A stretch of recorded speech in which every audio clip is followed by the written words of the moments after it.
ये कहानी हमारे दोस्त वांगलिंग की है और इस सीजन में उसकी बहन जिसका नाम वांग नुआन है उसकी एंट्री होगी। वांगलिंग की तरह ही उसकी बहन नवान भी जन्म से ही बेहद पावरफुल थी और उसके पास बेहिसाब ताकत होने की वजह से ये कोई की नज़र उस पर पड़ जाती है, जिसके बाद वो उसे पकड़ने की कोशिश में लग जाता है। साथ ही साथ एक पुराना एनिमी बाइजे वापस आ गया है और वो एक मिस्टीरियस प्रिजन से पूरी दुनिया को हिलाने की प्लानिंग कर रहा है।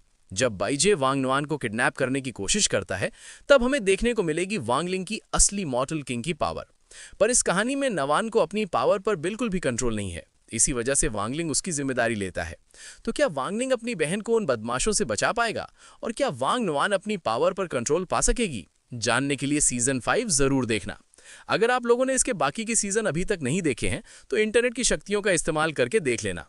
एपिसोड 1 की शुरुआत में वहां का मौसम थोड़ा बिगड़ा हुआ था। फिर हम सामने की तरफ ये कोई को देखते हैं जिसके कंधों पर वांगलिंग की बहन वांग नुआन भी थी। देखने से ऐसा लग रहा था कि उसने नहान को अपने कंट्रोल में पूरी तरह से कर लिया है। उसके सामने की तरफ जुएई उसे रोकने के लिए आया था। साथ ही साथ उसने अपने स्वॉर्ड को बाहर समन कर लिया था।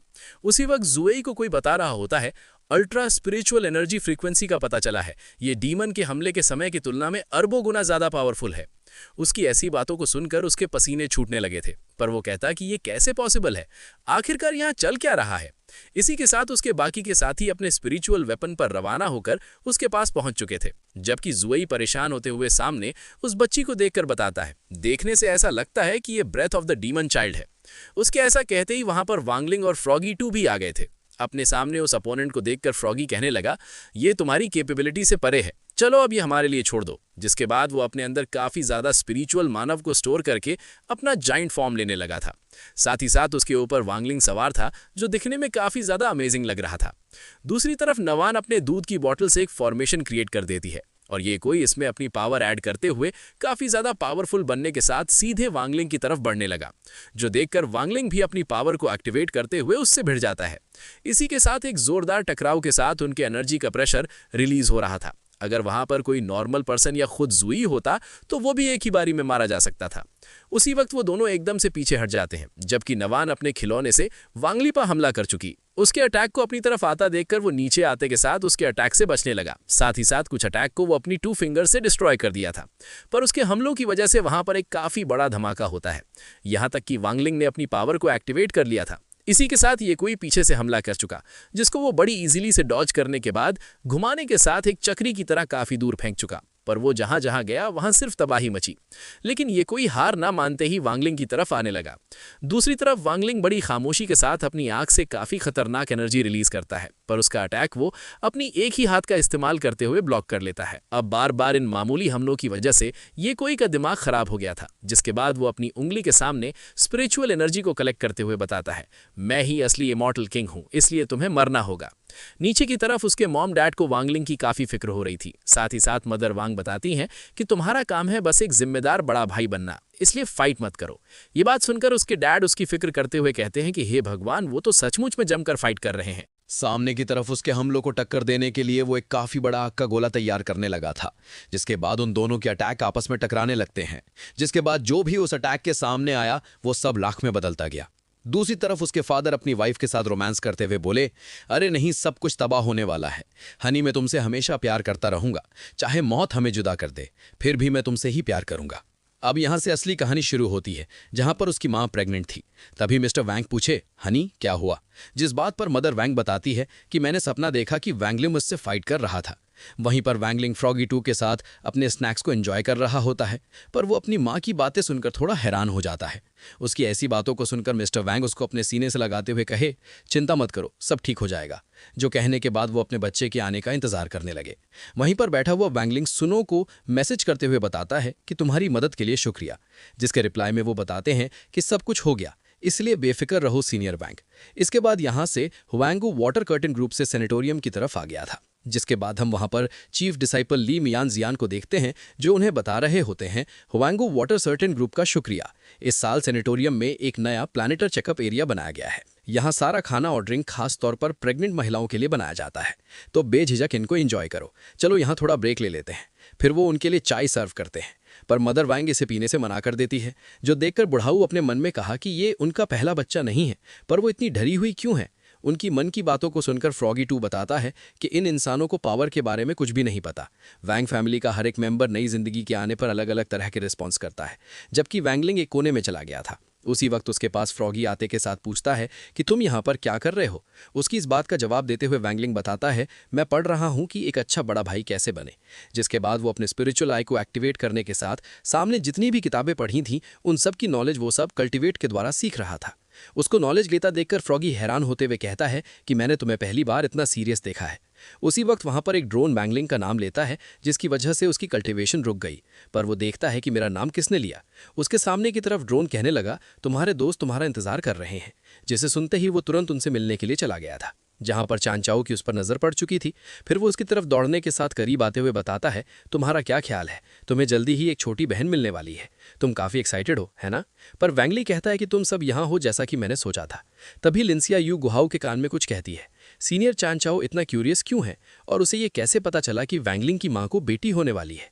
जिस बात का जवाब देते हुए गुहाओ बताता है कि अफसोस की बात है कि उसने बस अंदाजा लगाया और वो हमेशा से एक छोटी बहन चाहता था और इस बात को लेकर वो काफी जुनूनी है। उसी वक्त क्यूट सी सुन रोंग चांचाओ के कंधे पर हाथ धरते हुए कही, मॉनिटर चांचाओ, हमें वॉलंटियर का काम संभालना है। उसकी ऐसी बातों को सुनकर चांचाओ अपने हाथों में मॉनिटर का कपड़ा देखकर अपना माथा पकड़ते हुए बोला कि ठीक है, हम आज यहाँ सिख डिसाइपल ट्रेनिंग के लिए आए हैं।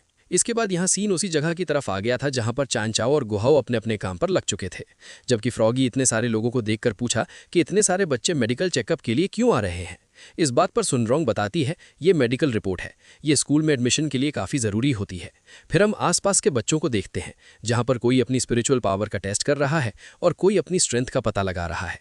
पर सामने की तरफ एक हट्टा कट्टा मोस्ट अंडा अपनी हाइट को चेक करवा रहा था। वहां के आसपास के माहौल को देखकर वैंगलिंग एकदम खामोशी के साथ उसके पीछे पीछे चल रहा होता है। तभी सुनरोंग बताती है कि तुम बिसाइड स्प्रे मीटर चेकअप के लिए काफ़ी सारे बच्चे मेडिकल चेकअप के लिए आते हैं। सामने की तरफ उस बंदे का वेट पता करते करते उसमें से धुआं निकलने लगा। तभी मशीन कहती है कि यांग जिया भाई 8 साल का, 2.8 मीटर लंबा, और वो उसका वजन पता कर पाती उससे पहले उसका सिस्टम जवाब दे चुका था। ये देखकर सुनरोंग का चेहरा बड़ा अजीब सा बन जाता है। शायद ये पूरा स्टाफ और क्लिनिक सुनरोंग की फैमिली का ही है, इसीलिए तो वो ऐसा चेहरा बना रही है।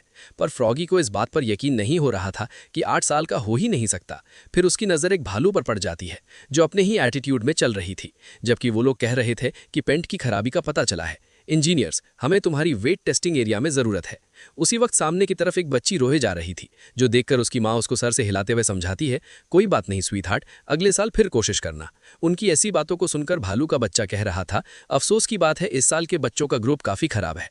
इस पर उसका चेला कहता है कि मिंग तुम्हारी तुलना में वो कुछ भी नहीं है। साथ ही साथ एक और बच्चा उसके करीब आते हुए कहता है कि आखिरकार मिंग तुम पहुंच ही गए हो, इतनी कम एज में चीफ फाइनिंग फेज के 7th लेवल पर। तभी वो आंटी अजीब से हंसते हुए कही, मुझे अपने बेटे मिंग के जन्म से लेकर अब तक कोई चिंता नहीं रही है। जिसके बाद मिंग वहां पर खड़ा होने के साथ बताता है कि बिल्कुल, कुछ लोग तो बस लीड करने के लिए ही पैदा हुए हैं। तभी वो सिस्टम बता रहा था, फैन श्यामिंग 8 साल का, 145 सेंटीमीटर लंबा, वजन 260 किलोग्राम। ये देखने में इतना पतला है तो फिर इतना वजन कैसे हो सकता है? उसकी ऐसी परफॉर्मेंस को देखकर वहाँ के लोग बातें करने लगे थे, ये इम्पॉसिबल है, आखिर ये बच्चा खाता क्या है? और उसके स्टैट्स एकदम परफेक्ट है। जो सुनकर गुहाओं का कहना है वो अभी यंग है, लेकिन उसके पास पहले से ही इस तरह की फिजिकल डेंसिटी है। उसकी ऐसी बातों को सुनकर नीचे से फ्रॉगी 2 कहता है, तो इस बच्चे की डेंसिटी काफ़ी ज़्यादा है रेगुलर कल्टीवेटर की तुलना में। अपने बेटे की तारीफें सुनकर वो आंटी हंसते हुए कह रही थी, मेरा बेटा मिंग निश्चित रूप से हेवन लेवल 2 में शामिल हो सकता है। वैसे एक बात क्लियर कर दूं, इस बंदे का नाम फैन श्यामिंग है, पर चाइना में लोग उनके फैमिली नेम से पुकारते हैं, जैसे हमारे में सिंह, वर्मा, सूर्यवंशी, शेख, पठान। तो इससे आप लोगों को समझ में आ गया होगा।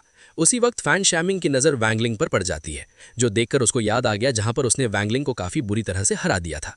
फिर क्या, वो उसके पास जाते हुए बोला, अरे ये तो 60th हाई स्कूल का बड़ा भाई है, मेरा फॉर्मर डिफीटेड अपोनेंट। तुम अपनी एज के हिसाब से सिर्फ अर्फ लेवल सैग में शामिल हो पाए। अगर मैं तुम्हारी जगह पे होता तो एक पल के लिए भी सो नहीं पाता। जिसके बाद वो उनके सामने अपना मुंह फेरते हुए जाने लगा, पर चैन चाओ को उस पर काफ़ी गुस्सा आ रहा था। जबकि फ्रॉगी कहता है, इस बच्चे में काफ़ी ज़्यादा टैलेंट हो सकता है, लेकिन वो मुझे पसंद नहीं आया। जिसके बाद मिस्टर वोंग अपनी वाइफ को धीरे धीरे उस तरफ ले जा रहे होते हैं, जो देखकर उनके पास जाते हुए बताता है, मैडम आपको इस पर खड़ा होने की ज़रूरत नहीं है, हम बच्चे की हालत की जाँच कर रहे हैं। जो सुनकर मदर वोंग पूछती है कि तो फिर मुझे क्या करना चाहिए। इसी के साथ चंचाओ उनके पेट पर एक मशीन फिट करते हुए बताता है कि फ्यूचर के सभी चेकअप इस डेटा केबल के द्वारा ही किया जा सकता है। इसको इसमें डालते ही हमें बच्चे की हार्ट रेट का पता चल जाएगा। दूसरी तरफ फैन शमिंग चौड़ में चलते हुए अपने मन में कह रहा था, इन मोटर्स को दिखाओ, कि असली टैलेंट कैसा होता है।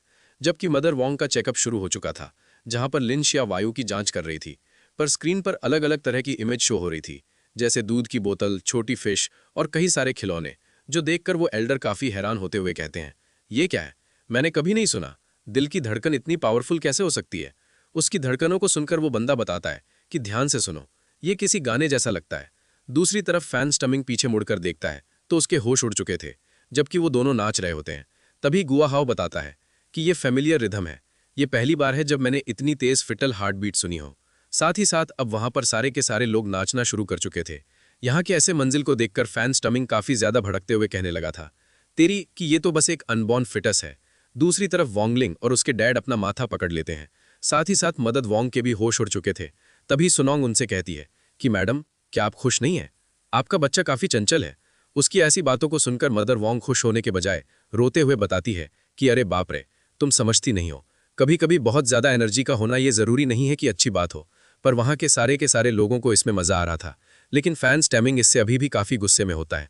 दूसरी तरफ एक बंदा कहता है कि कैप्टन, ये लड़का इतना बुरा भी नहीं है, जो कहने के बाद वो उसकी तस्वीर लेने लगा। तभी उसका कैप्टन दूरबीन का इस्तेमाल करते हुए मदर वोंग को देखते हुए बताता है, जो इस माँ के गर्भ में है, ये भी काफी अच्छा लग रहा है। पर कितनी शर्म की बात है कि ये अनबॉर्न बच्चा लॉर्ड स्पिरिट एम्परर के लिए यूजफुल नहीं है। चलो पहले इसे रिकॉर्ड कर लेते हैं, ये किसी दिन काम आएगा। वैसे भी हमारा बड़ा प्लान लगभग पूरा हो चुका है, इसलिए सब कुछ हमारी बड़ी प्लानिंग पर निर्भर करता है। नॉर्मल बच्चों की स्पिरिचुअल रूट इतनी काम की नहीं है, पर पहले की तरह ही मैं इसे पकड़ लूंगा। तुम बस बाहर बैकअप तैयार रखो। जो कहने के बाद वो अपने मिशन के लिए निकल चुका, जबकि उसका चेला उसकी बात से पूरी तरह से एग्री था। नीचे की तरफ फैन स्टमिंग का नंबर आ गया था, पर वो उन दोनों को देखकर अपने मन में कहता है, कोई बात नहीं, मैं कभी नहीं हारूंगा। जो कहने के बाद वो अपने स्पिरिचुअल पावर उस वर्ल्ड में डालते हुए कहा, मैं सिटी का हीरो बनूंगा, जैसे इमॉर्टल मास्टर जुओ हुई है। जिसके बाद उसने अपनी काफी ज्यादा एनर्जी उस बॉल में ट्रांसफर करना शुरू कर दी थी, जिसकी वजह से वहां पर भूचाल मच जाता है। साथ ही साथ काफी सारे स्पिरिचुअल मछलियां भी वहां पर आ चुकी, जो देखकर वहां के लोग काफी ज्यादा हैरान हो जाते हैं। जबकि उसकी माताश्री हंसते हुए कह रही थी, मेरा बेटा मिंग सचमुच में सबसे अच्छा है। पर वोंगलिंग इसे बड़ी खामोशी के साथ देख रहा होता है। तभी सुनोंग बोल पड़ी, इसके पास कुछ बहुत ही प्योर वाटर स्पिरिचुअल रूट्स हैं। इस पे वोंगलिंग जवाब देता है, ये इतना बुरा नहीं है। तभी उसकी नजर उस बच्चे पर चली जाती है, जो सीधे फैंग स्टमिंग की तरफ आते के साथ एक आर्टिफैक्ट निकालते हुए कहता है कि इमॉर्टल बाइंडिंग रोप, चलो अब मेरा मौका है। जिसके बाद वो उसको पकड़ने ही वाला था, तभी वोंगलिंग आते के साथ उसे वहीं पर रोक चुका। जो देखकर वो बच्चा परेशान होते हुए कहता है, कौन है ये? तुमने मुझे कैसे ढूंढा? जिस बात का जवाब देते हुए वोंगलिंग बताता है कि तुम्हारा जान लेने का इंटेंट काफी साफ है। साथ ही साथ उसकी साइड में खड़ी सुनोंग भी कही, सीनियर वोंगलिंग, सर्विलेंस बंद कर दिया गया है। जो सुनते ही वो उसे जमीन के अंदर घुसा चुका, जो देखकर वहां के सारे लोग काफी ज्यादा हैरान हो गए थे। पर उस बंदे को इससे काफी ज्यादा गुस्सा आ रहा था। दूसरी तरफ मिस्टर वोंग एक वायर को लेने के साथ उसे कनेक्ट कर देते हैं, लेकिन इससे मदर वोंग काफी घबरा रही थी। पर उनके ऐसा करते ही बॉल में काफी हाई अमाउंट में स्पिरिचुअल पावर अनलीज होने लगी, यहां तक कि वो आंटी और उसका बच्चा इसे देखकर उनके पैरों तले जमीन खिसक चुकी थी। जबकि गुआ हाओ हैरान होते हुए कह रहा होता है, हे भगवान, स्पिरिचुअल एनर्जी क्रिस्टल का ओवरलोड की वजह से ये और भी गर्म होता जा रहा है। साथ ही साथ ये बच्चा भी पैदा भी नहीं हुआ है और ये स्पिरिचुअल एनर्जी ओवरलोड को ट्रिगर कर रहा है। उसकी ऐसी बातों को सुनकर वो दोनों खामोश हो चुके थे, जबकि सुनरोंग खुद को संभालते हुए कहने लगी, सीनियर वोंगली, ये बच्ची कितनी पावरफुल है, अब हम क्या करें? जबकि वो सोच रहा था, बड़े अफसोस की बात है, मैंने उससे इससे ज्यादा की उम्मीद कभी नहीं की थी। उसकी पावर को देखकर फ्रॉगी एकदम शॉक्ड हो गया था, जबकि वो क्रिस्टल ओवरलोड होने के साथ ब्लास्ट कर गया। दूसरी तरफ वोंगलिंग 50% ग्रेट मेमोरी वाइप स्केल का इस्तेमाल करते हुए सब लोगों की मेमोरी को इरेज कर देता है।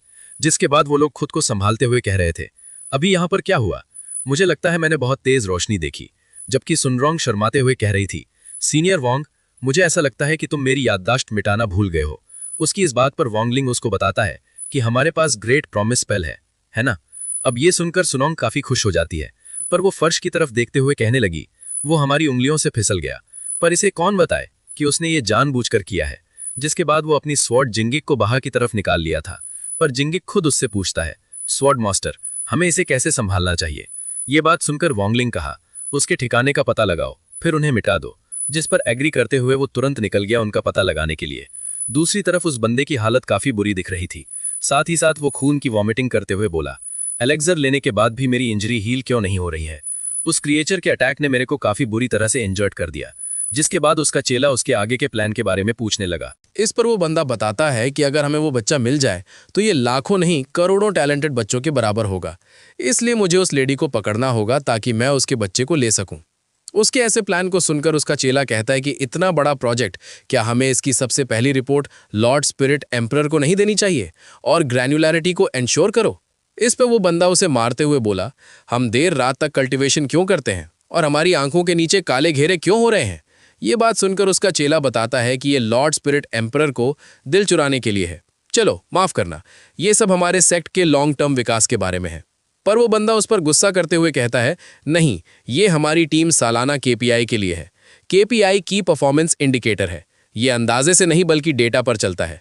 अगर काम ठीक से नहीं हो रहा है तो केपीआई देखकर तुरंत पता चल जाता है कि कहाँ गलती हो रही है और ये पूरी टीम को बताता है कि सबसे ज़रूरी काम क्या है और फोकस कहाँ लगाना है। अब कहानी की तरफ आते हैं, जहाँ पर वो बंदा आगे की बात बताता है। अगर बाकी टीमों को पता चल जाता है तो वो हमारी अचीवमेंट को चुराने की कोशिश कर सकते हैं, इसलिए हमें चीज़ों को सीक्रेट रखना होगा। इसलिए एक भी बात दूसरों तक नहीं पहुंचनी चाहिए। जो कहने के बाद वो दोनों अपने अड्डी की तरफ आ चुके थे और उनके पीछे पीछे जिंग के भी आ जाता है। पर उनको भी उसके वहां पर होने का एहसास हो गया था, लेकिन अब काफ़ी ज़्यादा देरी हो चुकी है, क्योंकि वैंगलिंग के कहे मुताबिक जिंग के एक ही अटैक में उन दोनों के साथ ही साथ पूरा का पूरा अड्डा ही उड़ा देता है, जिसकी वजह से एक जोरदार धमाका होता है। जिसके बाद यहाँ से प्लानिटरी चेकअप एरिया की तरफ आ गया था, जहाँ पर आंटी अपने बच्चे को संभाल रही थी, क्योंकि वहाँ के माहौल की वजह से उसको सदमा सा लग गया है। उसी वक्त उसके पास वैंगलिंग और सुनोक भी आ जाते हैं, जिनको देखकर फैन सैमिंग निराश होते हुए कहने लगा, ये तुम लोग हो क्या? तुम मुझ पर हंसने आए हो? साथ ही साथ इक्विपमेंट टूट गया है, इसी वजह से मुझे अपने मेडिकल रिजल्ट नहीं मिल रहे हैं। ये बात सुनकर वैंग ने कहा कि ये कल तक ठीक हो जाएगा। बात अलग है कि फ्रॉगी 2 ने उसको पहले ही ठीक कर दिया है, पर वो हंसते हुए कह रहा था, अगर तुमने मुझसे टॉप ग्रेड की स्पिरिचुअल रिप्लेसमेंट पिल का वादा नहीं किया होता तो मैं तुम्हारी बकवास पर ध्यान नहीं देता। यहाँ तक कि सुनोग उसके पास बैठने के साथ उसे कुछ देते हुए कहती है, ये हमारी ओर से एक गिफ्ट है, इसलिए बस वही बनो जो तुम बनना चाहते हो। उसकी ऐसी बातों को सुनकर फैन स्टमिंग आंसी बहाते हुए उसे लेने के साथ वहां से भाग चुका। पर वो जाते हुए कह रहा था, तुम्हारी सलाह किसने मांगी? जबकि उसकी मॉम उनका शुक्रिया अदा करते हुए वहां से जाने लगी। पर फैन स्टमिंग बीच में रुकते हुए खुद को संभालने के साथ बताता है, बड़े भाई और बड़ी बहन, मैं अपना सबसे बेस्ट करता रहूंगा। जो सुनकर वो दोनों काफी खुश हो चुके थे, जबकि सुनोक को वो बच्चा काफी क्यूट लगा। इसके बाद यहां से एक अलग ही जगह की तरफ आ गया था, जहां पर एक क्रिएचर उस कैदी से कहता है, कुछ अनएक्सपेक्टेड बदलाव हुआ है, लेकिन प्लान अभी भी सही दिशा में आगे बढ़ रहा है।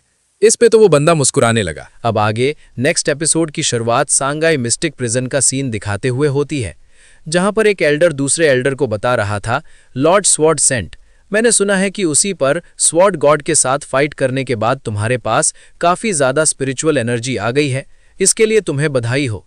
उसकी इस बात पर सेकंड एल्डर बताता है कि बस किस्मत की बात है और कुछ खास नहीं। तभी वो एल्डर कहे, लेकिन तुम ऐसा क्यों कह रहे हो? क्या तुम अभी भी इतने बूढ़े दिखते हो?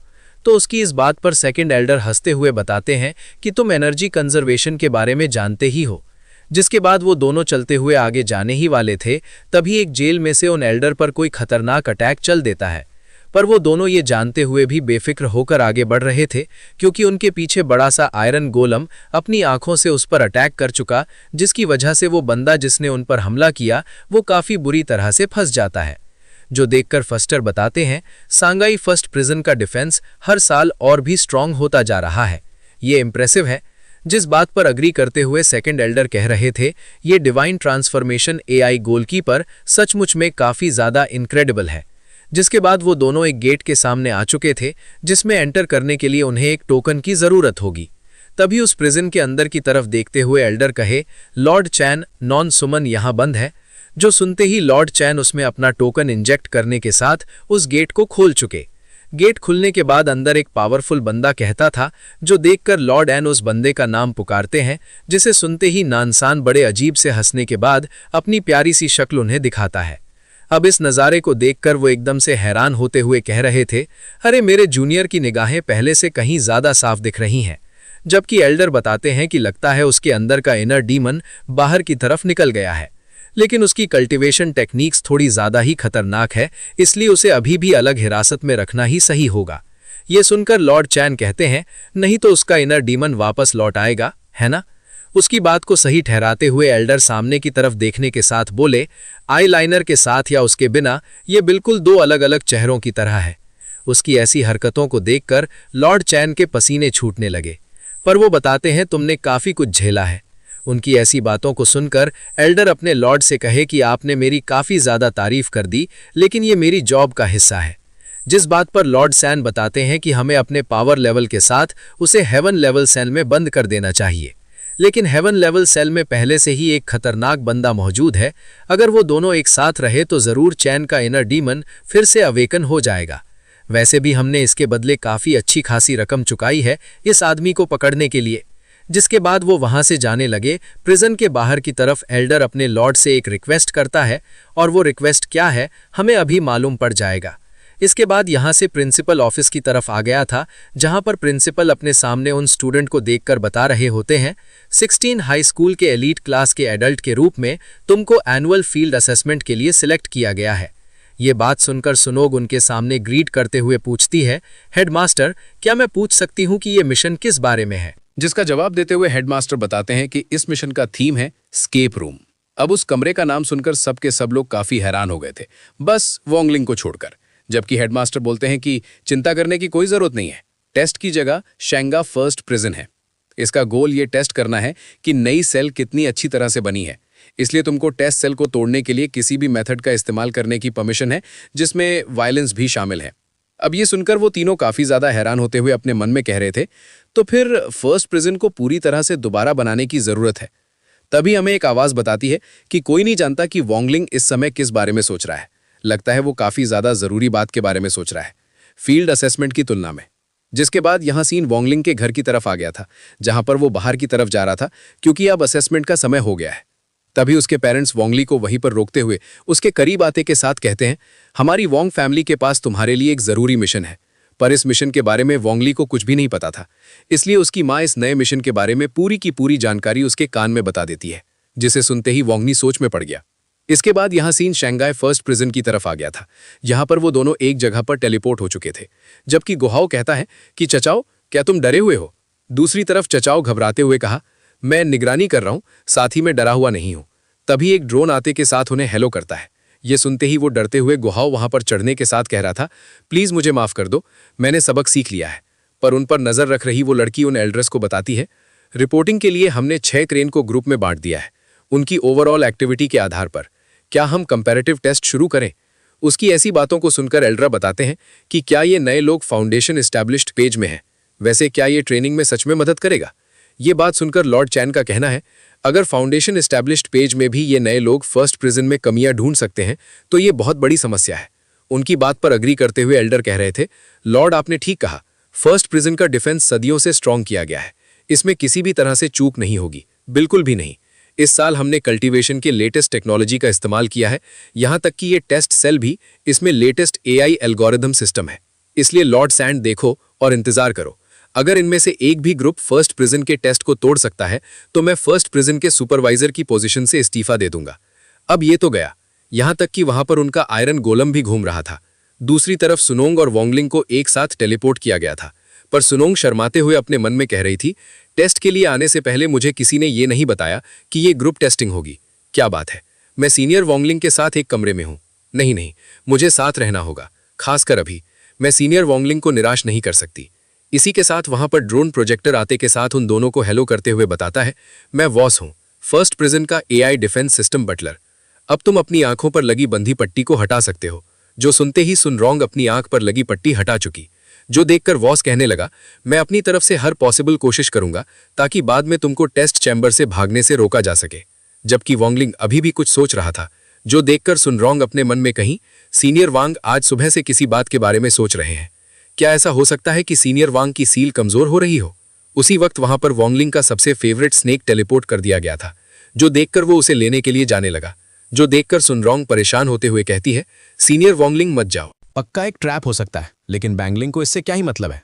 वो सीधे जाकर उसे उठा चुका। तभी एक पिंजरा बैंगलिंग को ट्रैप कर लेता है, जो देखकर वो परेशान होने के साथ OI का इस्तेमाल करके उस पिंजरे को डिस्ट्रॉय करने के बारे में सोचती है, पर उसका स्पेल नाकाम रहा।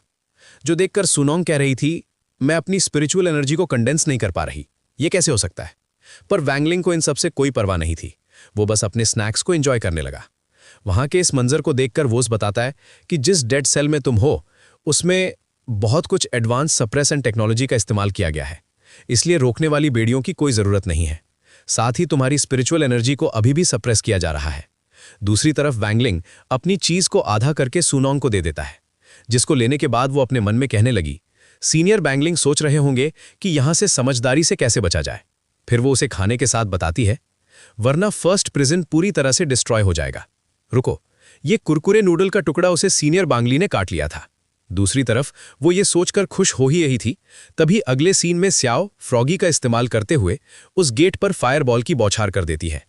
पर इतने सारे हमलों के बावजूद उस गेट को जरा सा भी फर्क नहीं पड़ा, जो देखकर स्याओ यू बताती है, सेल का दरवाजा रीजनरेटिव मटेरियल से बना है। जबकि फ्रॉगी ठरकियों की तरह हंसते हुए अपने मन में कह रहा था, डीमन की साफ नजरों को देखते हुए लीन और ज्यादा बंधी हुई नहीं रहेगी, लेकिन हमारी डीमन पावर को मिलाने के बाद भी ये काफी नहीं होगा। उसी वक्त स्याओयू फ्रॉगी से सवाल करती है, क्या इससे बेहतर कोई और तरीका नहीं है? इस पे फ्रॉगी बताता है, हाँ मेरे पास एक तरीका है, पर इसके लिए मुझे तुम्हारी जरूरत पड़ेगी। पर स्याओयू को इसके बारे में मालूम नहीं था, लेकिन फ्रॉगी उसके सर की तरफ आते हुए कहता है, बस ऐसे ही खड़ी रहो, बिल्कुल भी हिलना मत।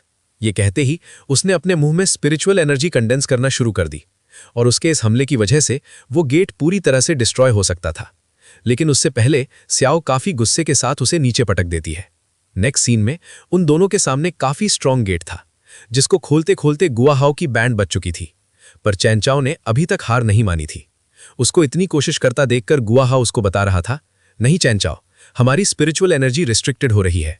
ये बात सुनकर चैनचाओ खुद को तैयार करते हुए कहा, हमारे पास कोई स्पिरिचुअल एनर्जी नहीं है, इसलिए तो हम कुछ बना लेंगे। जो कहने के बाद वो अपने आसपास की फायर को कलेक्ट करते हुए उसके अंदर लिपट जाता है। अब ये देखकर गुआहाओ हैरान होने के साथ कहता है कि मैं देख सकता हूं कि उसको बनाने के लिए फायर एलिमेंट का इस्तेमाल किया जा रहा है। वो अभी ये सब कह ही रहा था, तभी चैनचाओ अपनी कंडेंस की गई फायर को अपनी फिस्ट में फोकस करने के साथ सीधे उस गेट पर अटैक कर चुका, और उसके हमले से गेट को कुछ खास फर्क नहीं पड़ता, उल्टा चैनचाओ ही पीछे धकेला गया, जिसकी वजह से गुआहाओ भी इसमें शामिल हो गया था। उनकी ऐसी हालत को देखकर वोस बताता है, तुम फाउंडेशन एस्टैब्लिश्ड स्पेस किनो से क्या सोचते हो कि तुम मेरी फर्स्ट प्रिजन स्टोन का डोर जबरदस्ती से तोड़ सकते हो? जबकि गुआ बोला, हमें एक मौका तो देकर देखो। उसकी इस बात पर वो सोचते हुए कहता है, अगर मैं तुमको दे भी दूं तो भी तुम इसे सॉल्व नहीं कर पाओगे। जो कहने के बाद वो अपने प्रोजेक्टर के थ्रू एक मैथ का सवाल उनके सामने पेश कर देता है। अब ये देखकर उसके सर में से धुआं निकलने लगा। साथ ही वो बताता है, हम यहां से बाहर कैसे निकल सकते हैं, और ये सवाल भूल ही जाओ। जो कहते ही वो नीचे गिर पड़ा। इस नज़ारे को देखकर एल्डर बताते हैं कि लगता है कि मैं जीत गया। दूसरी तरफ लॉर्ड जाने से काफी निराश थे। उसी वक्त उनका डेंजर सिग्नल बजने लगा, जो सुनकर एल्डर परेशान होते हुए कहते हैं, पता लगाओ आखिरकार यहां चल क्या रहा है। नेक्स्ट सीन में हम नानसुआन को देखते हैं। तभी वहां पर सिस्टम बताने लगा, वार्निंग, अर्थ लेवल सेल में प्रिजन ब्रेक हो गया है। जबकि नानसुमान हंसते हुए कह रहा था, आखिरकार मुझे आजाद होने का मौका मिल ही गया। दूसरी तरफ वो सुनकर वार्निंग देने लगा था।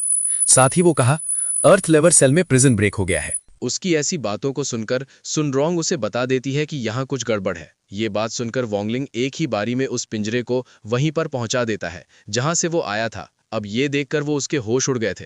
उसको ये समझ में नहीं आ रहा था कि ये कैसे हो सकता है। दूसरी तरफ वोंगलिंग सीधे गेट की तरफ चला गया, और ये वही गेट है जिसको खोलने में चैनचा और फ्रॉगी 2 के पसीने छूट चुके थे।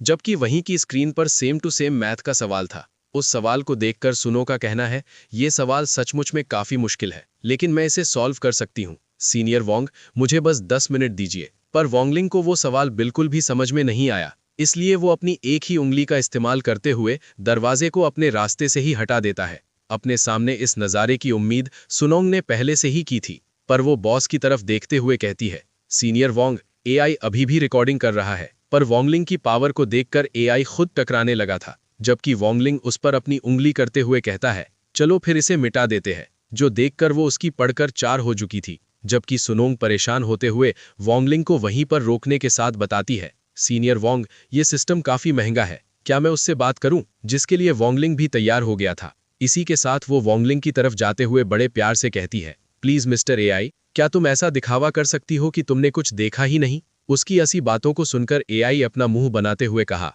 मेमोरी स्टोरेज और सर्विलेंस फाइलों का फॉर्मेट करने में भी एआई अभी तक इंसानों की जगह नहीं ले सकते। जिसके बाद वॉन्गलिंग गेट में एंटर करते हुए एक जगह पर आ गया था, पर उसके हमले का इफेक्ट अभी भी चारों तरफ था। उसी वक्त उसके पीछे वही गोलम आ जाता है, पर उसमें कुछ खराबी आ चुकी है। साथ ही साथ वो अजीब तरीके से बताता है कि सिस्टम ने अचानक फॉर्मेट का पता लगाया। एरर, जजमेंट आई एक्टिवेट हो रही है। सिस्टम स्कैन कर रहा है। स्पिरिचुअल एनर्जी वैल्यू 5 वाला अकेला लड़का। वीकनेस, तुम भुलक्कड़ हो, तुम कमजोरी से भरे हुए हो, तुम अक्सर देर रात तक अकेलापन फील करते हो, तुम दोस्त बनाने के लिए स्ट्रगल करते हो, और तुम शेयर करने के लिए काफी दबाव में हो, और आखिर में तुम रात दर रात खुद को ही खा जाते हो। इतना नाजुक इंसान एक हीट में नीचे गिर जाएगा। उसकी ऐसी बातों को सुनकर वॉन्गलिंग को कुछ भी समझ में नहीं आया, पर वो फिर भी उसकी बातें सुन रहा था। लेकिन जॉइंट अब बात करने के मूड में नहीं था। वो सीधे वॉन्गलिंग पर एक जोरदार घूसा मार चुका है, जो देखकर सुनोंग परेशान होते हुए कहती है, सीनियर वॉन्गलिंग संभल कर। और अब काफी ज्यादा देरी हो चुकी है, क्योंकि जॉइंट ने वॉन्गलिंग के टकले पर एक जोरदार घूसा मार दिया, जिसकी वजह से उसका सर स्प्रिंग की तरह ले रहा था। लेकिन इससे उसको ज्यादा फर्क नहीं पड़ा। अब ये देखकर जॉइंट वॉन्गलिंग को दाएं बाएं अच्छे से देखने के बाद कहने लगा, वार्निंग, डेंजर, मेरा एनालिस्ट फील हो गया। ये कैसे हो सकता है? ये नामुमकिन है। उसके ऐसा कहते ही उसके सिस्टम में खराबी आने लगी। तभी गूहू हाउस सामने की तरफ आते हुए कह रहा था, वॉन्गलिंग, तुम कहां पर हो? ये बॉस पूरी तरह से एक एआई डमी है। तभी उसके पीठ पर सवार चैनचा बोला, वॉन्गलिंग, डरो मत, मैं तुम्हें बचाने आ रहा हूं। दूसरी तरफ जॉइंट गलत एनालिस्ट की वजह से उसमें धीरे धीरे खराबी आना शुरू हो चुकी थी। वॉन्गलिंग भी बस उसे ही देख रहा होता है, जो देखकर सुनोंग अपने मन में बताते हैं कि ओ नो, मुझे ऐसा लग रहा है कि सीनियर वॉन्ग आज अपने पुराने फॉर्म में नहीं है। वो ऐसा इसलिए है क्योंकि उसके मॉम एंड डैड ने एक मिशन दिया है। अगर वो इन बातों के बारे में सोच नहीं रहा होता तो अब तक ये जगह पूरी तरह से तबाह और बर्बाद हो चुकी होती। जिसके बाद वॉन्गलिंग ने चैनचा पर अपनी लात से हमला कर दिया था, जिसकी वजह से वो लुढ़कता हुआ सीधे दीवार से टकरा गया, और उसके टकराने की वजह से उसकी हालत काफी ज्यादा खराब हो गई होगी। दूसरी तरफ नासान बड़ी खामोशी के साथ बैठा हुआ था। तभी जॉइंट के प्रेशर की वजह से वहां का गेट खुल गया। उस प्रेशर को फील करते हुए नानसन हैरान होते हुए बोला, यह है फेमिलियर स्पिरिचुअल एनर्जी, इसमें मैं कोई गलती नहीं कर सकता। ये जरूर वही होगा। जो सब कहने के बाद नानसन घबराते हुए गेट की तरफ पहुंचने के साथ उसे बंद कर चुका। फिर वो राहत की सांस लेते हुए कहता है, ये सबसे सेफ जगह है। अगले सीन में वो दोनों भी वॉन्गलिंग के पास पहुंच चुके थे, पर फ्रॉगी को देखकर ऐसा लग रहा था कि किसी ने उसको काफी बुरी तरह से पीटा है। साथ ही वो बता रहा था, अफसोस की बात है, ये फर्स्ट प्रिजन काफी बोरिंग है। दूसरी तरफ चैनचाओ बताता है, क्या तुम ठीक कह रही हो वॉन्गलिंग? फिर वो उस पर से उतरने के साथ कहा, डरने की जरूरत नहीं है, अब मैं यहां पर हूं, तुमको और जूनियर सुनोंग को बिल्कुल भी चोट नहीं लगेगी। इस बंदे के खुद इतनी फटी पड़ी थी कि खुद गुहास को यहां पर लाया है, वरना ये खुद तो उस जगह से कभी नहीं निकल पाता। जिसके बाद सुनरोंग सामने की तरफ आते हुए कहती है कि चलो इसे खत्म करें। जो कहने के बाद उसने वॉन्गलिंग का हाथ पकड़ लिया था, जो देखकर वॉन्गलिंग भी एकदम शॉक्ड हो जाता है। इसी के साथ वो सब वहां से भागने लगे। भागते भागते वो सारे एक बड़े से गेट के सामने आकर खड़े हो जाते हैं। तभी सुनोंग ने अपना हाथ बढ़ाते हुए उस गेट को खोल दिया था। अपने सामने उस नज़ारे को देखकर वॉन्गलिंग के भी होश उड़ चुके थे, क्योंकि सामने का नज़ारा काफ़ी ज़्यादा खूबसूरत दिखाई दे रहा था। वहीं पर वॉन्गलिंग अपने मॉम की कई कई बातों को याद करने लगता है, जहां पर उन्होंने उसे बताया था, वॉन्गलिंग, तुम्हारे पापा और मैंने इस बारे में बात की है, हम चाहते हैं कि तुम बड़े भाई होने के नाते इस बच्चे का नाम दो। ये सब याद करने के बाद वॉन्गलिंग गहरी सोच में पड़ गया था। फिर वो अचानक से एक नाम लेता है, नवान, जो सुनकर सुनोंग सवाल करती है, सीनियर वॉन्गलिंग, क्या तुम कुछ कह रहे हो? जिस बात पर वॉन्गलिंग बताता है कि आखिरकार मुझे उसका नाम पता चल गया। जो सुनकर सुनोंग काफ़ी खुश होने के साथ कहती है, तो बात कुछ ऐसी है, सीनियर वॉन्गलिंग सोच रही थी कि तुम दिन भर इतने खोए खोए क्यों हो, वो इसी वजह से था ताकि तुम बच्चे का नाम रख सको। इसके बाद यहाँ सीन वॉन्गलिंग के मॉम और डैड की तरफ आ गया था, जहाँ पर मिस्टर वॉन्ग अपनी वाइफ का पेट चला रहे थे, जबकि वॉन्गलिंग कहता है, वॉन्ग नवान, तुम्हारा इस दुनिया में स्वागत है। इसी के साथ यहाँ सीन शिफ्ट होकर एक प्रिजन की तरफ आ गया था, जहां पर सबसे ज्यादा खतरनाक कैदी को कैद करके रखा गया है। उसी वक्त वो क्रीचर बताता है, ईवल स्वॉर्ड गॉड ने फर्स्ट प्रिजन से ना निकलने का फैसला किया है। जो सुनकर वो बंदा बताता है कि मैंने उसे एक मौका दिया था, लेकिन उसने इसको नहीं लिया। कितने अफसोस की बात है। किसे पता था कि कल्टीवेशन की दुनिया में ऐसा जबरदस्त मास्टर भी है। क्या तुम्हें सोरा के मास्टर का पता लगा सकते हो? उसकी ऐसी बातों को सुनकर ईवल आई बताता है, सारे ट्रेसेस मिटा दिए गए हैं, लेकिन हो सकता है कि वो सिस्टी हाई से जुड़ा हो। जो इस बात का जवाब देते हुए वो बंदा बताता है, मैसेज पास करो। इस पे वो ईवल आई कह रहा था, नाइट सर्कल पर गॉट इट, मुझे तुम्हारे साथ काम करने में काफी मजा आता है। जो कहने के बाद वो वहां से चला गया था।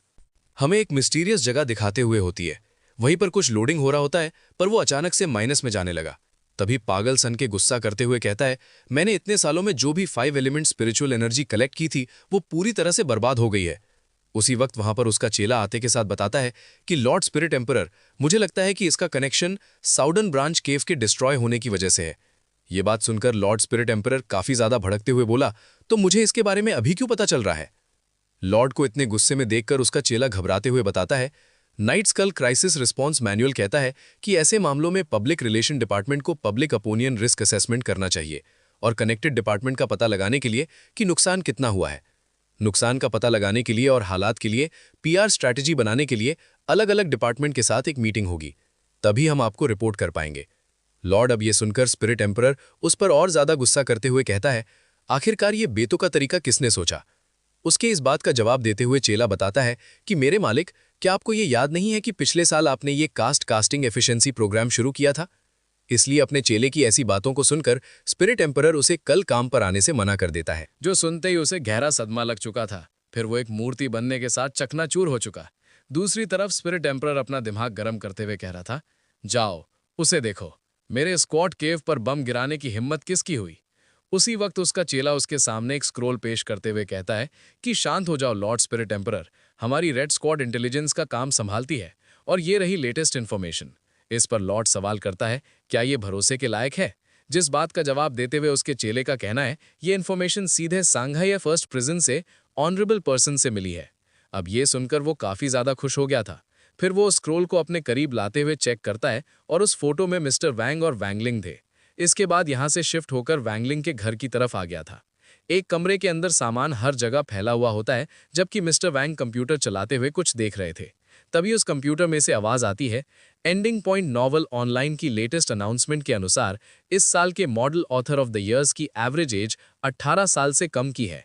लेजेंडरी ऑथर वैंग सीतू शायद अपनी पॉपुलैरिटी खो चुके हैं। ये सब जानने के बाद मिस्टर वैंग काफी निराश होते हुए कहे कि मुझे अब कोई इंस्पिरेशन नहीं मिल रही। उसी वक्त उनके फोन में वॉइस मैसेज आता है और ये मैसेज एक का नहीं बल्कि कई लोगों ने किया था, जिसमें वो बता रहे होते हैं, हेलो वैंग, तुम्हारी आखिरी अपडेट को कितना समय हो गया है और तुम्हारी नई किताब के अनाउंसमेंट के बारे में तुमने कितना काम पूरा कर लिया है?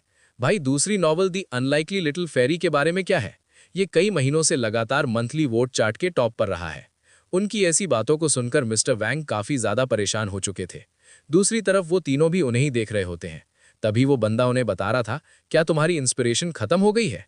शायद आपको खुद से पूछना होगा कि क्या आप लगन से लिख रहे हैं, साथ ही क्या तुम्हारी हर एक वर्ड्स पर पेमेंट पड़ती है? तो अब तुम क्या कर रहे हो? लिखना शुरू करो। उन सब की ऐसी बातों को सुनकर मिस्टर वैंग का दिमाग खराब हो गया था, पर वो अपनी वीक उतारते हुए अपने सर को सिलाने लगते हैं ताकि उनकी कुछ टेंशन तो खत्म हो सके। वहीं पर वैंगलिंग के होश उड़ चुके थे। तो उसको ये मालूम नहीं था कि मेरे डैड के टकले पर बाल नहीं है। हैरानगी की वजह से उसका फेवरेट स्नैक्स नीचे गिर गया, जबकि फ्रॉगी हक्का भक्का होने के साथ कहा कि आखिरकार ये गंजा कैसे हो गए। दूसरी तरफ मदर वांग चिंता करते हुए कहती है, अफसोस के अनुमान जल्दी पैदा नहीं होने वाली है। स्पिरिचुअल स्वॉर्ड, बेबी फॉर्मूला, बच्चों का हर तरह का सामान और सीलिंग तालिस्मान, ये चीजें महंगी हो सकती हैं। इस बात को समझते हुए फ्रॉगी का कहना है, तो इसीलिए वो नई किताब लिखने की प्लानिंग बना रहे हैं, है ना? जिस बात पर अग्री करते हुए मदर वांग बोले, लेकिन उनके पास कोई इंस्पिरेशन नहीं है। इन हालातों को थोड़ा मोड़ा समझने के साथ वांगलिंग सीधे अपने डैड के पास पहुंचते हुए कहता है कि पा, क्या मैं इसे संभाल लूं? जिसके बाद वो अपनी पावर को एक्टिवेट करते हुए आसपास की चीजों को उठाने लगा। साथ ही साथ वो अपने डैड को बताता है, पा बस थोड़ा सा और इंतजार करो, बस कुछ ही सेकंड में आपका काम हो जाएगा। अपने बेटे की प्रभा को देखकर मिस्टर वांग उसे यहीं रुकने को कहते हैं, जो सुनने के साथ वांगलिंग ने अपनी पावर को डीएक्टिवेट कर दी, जिसकी वजह से सारा का सारा सामान इधर उधर फैल जाता है। जबकि मिस्टर वांग वांगलिंग को समझाते हैं, मैं इस घर का हेड हूं, इसलिए मुझे ही इसको रिजॉल्व करना होगा। ये सनकी लोग जो हर दिन 20,000 वर्ड्स को अपडेट करते हैं, इसलिए मैं तुमसे जान की बाजी लगाकर लड़ूंगा। जो कहने के बाद वो अपने स्पिरिचुअल एनर्जी गैदर करने के साथ काफी तेजी से काम पर लग जाते हैं। अपने डैड को लगन से काम करता देखकर वांगलिंग उन्हें डिस्टर्ब नहीं करना चाहता था, इसलिए वो उन्हें अकेला छोड़कर वहां से चला जाता है। और ऐसे कई दिन, हफ्ते, यहां तक कि महीने बीत चुके थे। इसकी अगली सुबह हम उन्हें सोता हुआ देख पाते हैं। इसका मतलब उन्होंने इतने सारे दिनों में अपने काम में आनानी नहीं की। और ऐसे ही लोग आगे बढ़ते हैं। इसलिए मैं आप लोगों से कहना चाहता हूं, समय किसी का नहीं है और अब तो काफी तेजी से भाग रहा है। इसी वजह से आपको काम में ढिलाई नहीं बरतनी चाहिए। वैसे भी अगर आपको जिस चीज में मजा आता है, खुशी मिलती है, वही ये काम लगन से होता है। इसलिए ऐसा काम ढूंढो, ये आपके पास है तो उसमें अपनी पूरी जी जान लगा दो। अपनी बात करूं तो आपको लगता होगा कि मैं खुद तो काम ढंग से करता नहीं हूं, दूसरों को क्या ज्ञान दे रहा हूं। तो ऐसी बात नहीं है, मैं अपना काम करता हूं और मुझे एक्सप्लेन करना काफ़ी ज़्यादा पसंद है, पर हार्डवर्क के साथ स्मार्ट वर्क भी होना चाहिए। और अभी भी मैं एक स्टूडेंट हूं, इसलिए मैं सिर्फ अपना ध्यान एक चीज़ पर नहीं लगा सकता, मुझे बाकी काम भी करने होते हैं। लेकिन जितना खाली समय मिलता है वो मैं एक्सप्लेनेशन में लगा देता हूँ। साथ ही साथ मेरे पास बाकी एक्सप्लेनर की तरह लोग नहीं हैं, जैसे कोई स्क्रिप्ट लिख दे और दूसरा एडिटिंग कर दे और तीसरा एक्सप्लेन कर दे। वैसे एक्सप्लेन तो ओनर करता है, साथ ही साथ थंबनेल भी बनाना पड़ता है। तो आप लोग समझ रहे होंगे कि मैं क्या कहना चाहता हूँ। अब कहानी की तरफ आते हैं। दिन रात एक करने के बाद भी उनको आइडिया नहीं आ रहे थे। साथ ही साथ उनकी आंखों के नीचे दाग शकल भी दिखाई दे रहे होते हैं।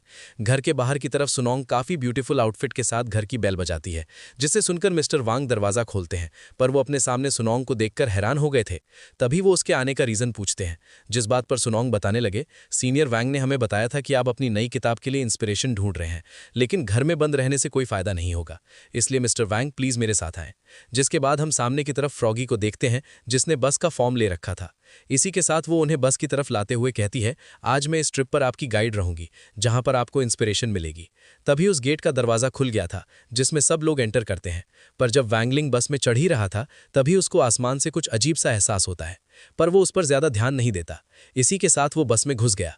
स्काई की तरफ स्पिरिट एम्परर का चेला उन पर नजर रखते हुए कहता है कि जिस आदमी को मैं देख रहा हूं उसका सरनेम वैंग है, लेकिन उसके पास कोई डिटेक्टेबल ओरा नहीं है। वो जरूर टॉप टियर का मास्टर होगा। लगता है इन लोगों ने गलत बंदे को निशाना बना लिया है। उनको अपना निशाना वैंगलिंग को बनाना चाहिए। वैसे ये लोग क्या ही कर सकते हैं, उस फोटो में वैंगलिंग का चेहरा ही नहीं था, और जिसका चेहरा था वो थे मिस्टर वैंग। बस के अंदर की तरफ उन सब ने शील्ड बैट लगा ली होती है। तभी वैंगलिंग फ्रॉगी को चलने को कहता है, और उनका पहला स्टेशन होगा Guha how family beast hall. इसी के साथ वो बस निकल पड़ी उस स्टेशन की ओर। गुहू हाउ के घर की तरफ वो बता रहा था, मिस्टर वैंग, वैंगलिंग ने मुझे पहले ही बता दिया है कि क्या हुआ, इसलिए चिंता मत करो, मैं आपको इंस्पिरेशन ढूंढने में मदद करूंगा। फिर वो एक जार को फेंकते हुए कहता है कि मैंने तुमको चुन लिया है, लाइटनिंग बियर। इसी के साथ उस जार में से लाइटनिंग बियर बाहर आते के साथ मिस्टर वैंग के पीछे खड़ा हो गया था। उस बीस्ट को देखकर फ्रॉगी बताता है कि मुझे कभी उम्मीद नहीं थी कि तुम्हारी फैमिली ने टॉप टियर के बीस्ट को टेम किया होगा। उसकी इस बात पर गुहू हाउ फ्लेक्स बारते हुए बोलता है कि इस लाइटनिंग बियर को कैप्चर करने के लिए मैं spirit beast village Jain Kishan village गया था। तभी सुनोंग सवाल करती है, गुहू हाउ तुम क्या करने की कोशिश कर रहे हो? जिस बात का जवाब देते हुए गुहू बताता है, एक्यूपर पॉइंट्स को स्टिमुलेट करने के लिए इलेक्ट्रिक करंट का इस्तेमाल किया जाता है, जिससे पूरी बॉडी का ब्लड फ्लो बढ़ जाता है, जिसकी वजह से उनका दिमाग पहले से ज्यादा एक्टिवेट हो जाएगा। उसकी ऐसी बातों को सुनकर मिस्टर वैंग बताती है, मैं समझ गया, मेरी प्यारी वैंग नवान के लिए मैं कोशिश करने को तैयार हूँ। ये बात सुनकर सुनोंग मिस्टर वैंग से सवाल करती है, मुझे याद है कि एक बड़ा लाइटनिंग बियर 1,00,000 वोल्ट का करंट छोड़ सकता है। मिस्टर वैंग, क्या आप इसे संभाल पाएंगे? अब ये सुनकर उनकी फटकर 4 हो चुकी थी, जबकि गो हुआ उस बियर का बच्चा उठाते हुए बताता है, चिंता मत करो मिस्टर वैंग, असल में ये काम इस बियर के बच्चे पर छोड़ दो, इसका करंट ज्यादा तेज नहीं होगा। इसी के साथ उसने करंट मारना शुरू कर दिया, जिसकी वजह से मिस्टर वैंग जोर जोर से चिल्ला रहे होते हैं। अपने सामने इस नज़ारे को देखकर सुन रोंग और फ्रॉगी काफी परेशान हो चुके थे। कुछ देर झटके खाने के बाद वो लिटिल बियर रुक जाता है, पर मिस्टर वैंग की हालत कुछ ज्यादा ही सुधर जाती है। तभी वैंगलिंग सवाल करता है, डैड आप कैसा फील कर रहे हैं? जिस बात का जवाब देते हुए उसके डैड बताते हैं, मुझे ऐसा लग रहा है कि मैं पहले से ज्यादा समझदार हो गया हूं।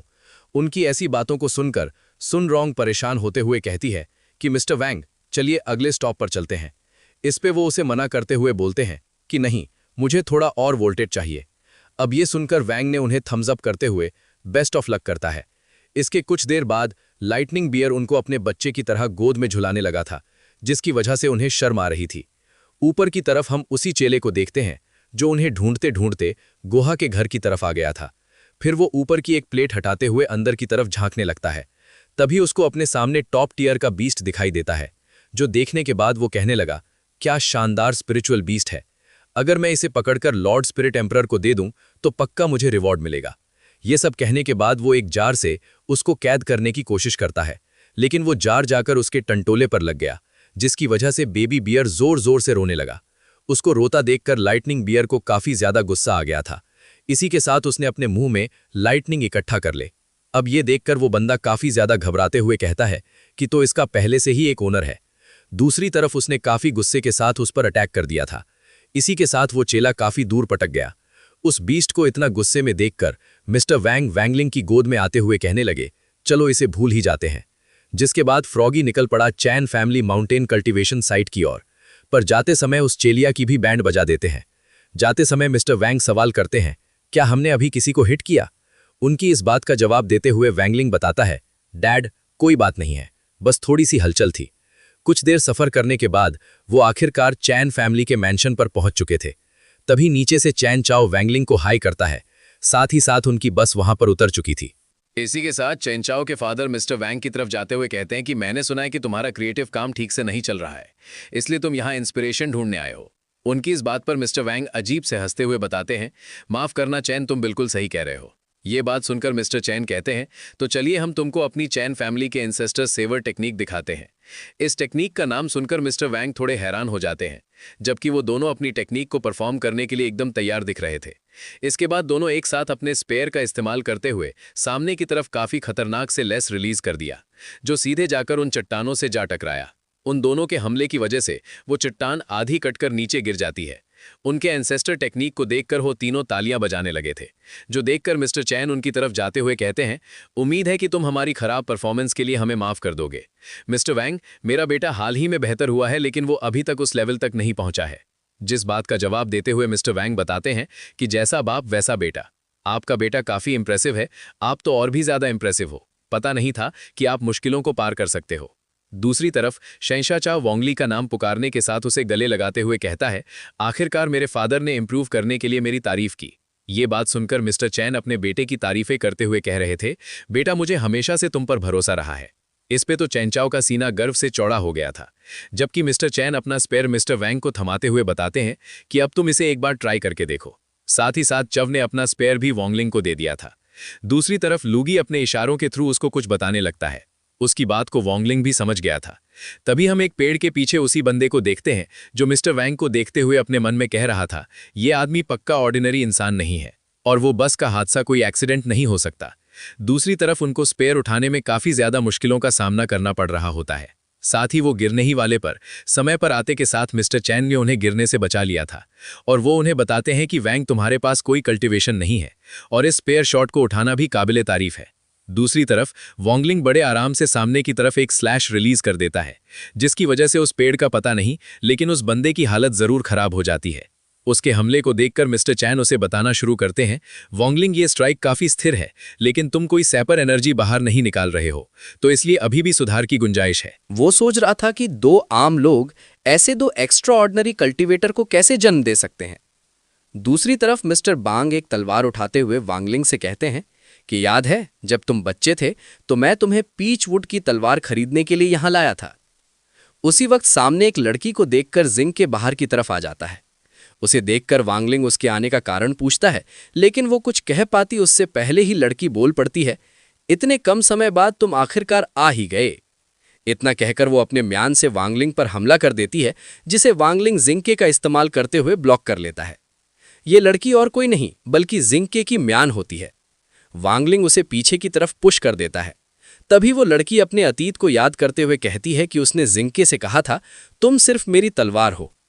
इन सब बातों को याद करते हुए वो काफी इमोशनल हो जाती है और कहती है कि मैंने तुम्हें हर जगह ढूंढा, बस एक छोटी सी मुलाकात के लिए।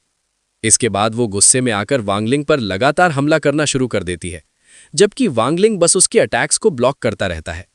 उनकी फाइट की वजह से वहां अफरा तफरी मच जाती है। उसी दौरान एक लेडी उनकी लड़ाई देखकर कहती है कि ये दोनों क्यों लड़ रहे हैं, ये तो बहुत डरावना है। दूसरी तरफ वो लड़की लगातार अटैक करते हुए कहती है, तुम बेदर्द हो, एक बार भी मुझसे मिलने नहीं आए। ये सुनकर जिंके उसे समझाने की कोशिश करता है, लेकिन वो कुछ भी समझने को तैयार नहीं होती और गुस्से में कहती है, बकवास बंद करो।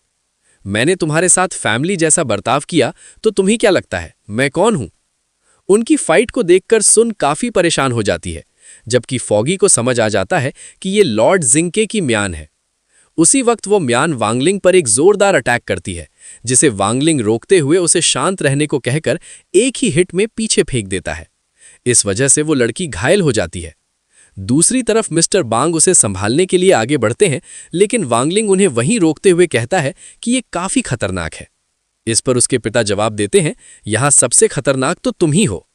ये सुनकर वांगलिंग भी हैरान रह जाता है क्योंकि उसे ऐसी बात की बिल्कुल उम्मीद नहीं थी। इसके बाद मिस्टर बांग उस लड़की की तरफ जाते हुए कहते हैं कि तुम और जिंग के दिखने में काफी हद तक एक जैसे हो, जबकि वो लड़की उन्हें ही धमकाते हुए बताती है, क्या तुम मेरे हाथों से मरना चाहते हो इंसान। उसकी ऐश की बातों को सुनकर मिस्टर वांग बताना शुरू करते हैं, जिंग के से तुम्हारा ब्रेकअप के लिए मुझे भी कुछ जिम्मेदारी लेनी होगी। उस समय मैंने उसकी फीलिंग के बारे में बिल्कुल भी नहीं सोचा था। काश मैंने तुम दोनों को एक साथ मिला दिया होता तो तुम्हें जुदाई का ये दर्द नहीं झेलना पड़ता। उनकी इस बात पर वो लड़की कहने लगी, तुम बिल्कुल बकवास कर रहे हो। दूसरी तरफ नजर रख रही उस बंदे की टोली ये सब देखकर बताती है, ये पहली बार है जब मैं उसे लगातार 2 बार मारने में फेल हुआ हूं, लेकिन इस बार मैं पूरे रेड स्क्वाड एलीट फोर्स के साथ आया हूं। देखते हैं इस बार तुम कैसे बचते हो। और नीचे की तरफ मिस्टर वांग उसे समझाते हैं कि जिंग के तुम्हें भुला नहीं है।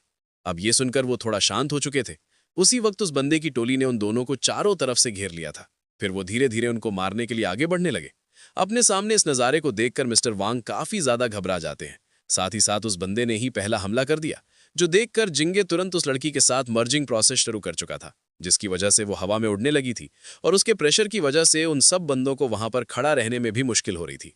लेकिन दूसरी तरफ उस लड़की ने मयान का फॉर्म ले लिया था, जो देखने के बाद वांगलिंग की सोड अपनी एनर्जी अनलीज करते हुए हवा में जाने लगी, जो देखकर मिस्टर वांग भी काफी हैरान हो जाते हैं। जबकि जिंके अपने मयान के अंदर एंटर कर चुका है, जिसकी वजह से वहां पर काफी खतरनाक प्रेशर अनलीज होता है और उस प्रेशर की वजह से एम्परर के चेलों की हवा टाइट हो चुकी थी।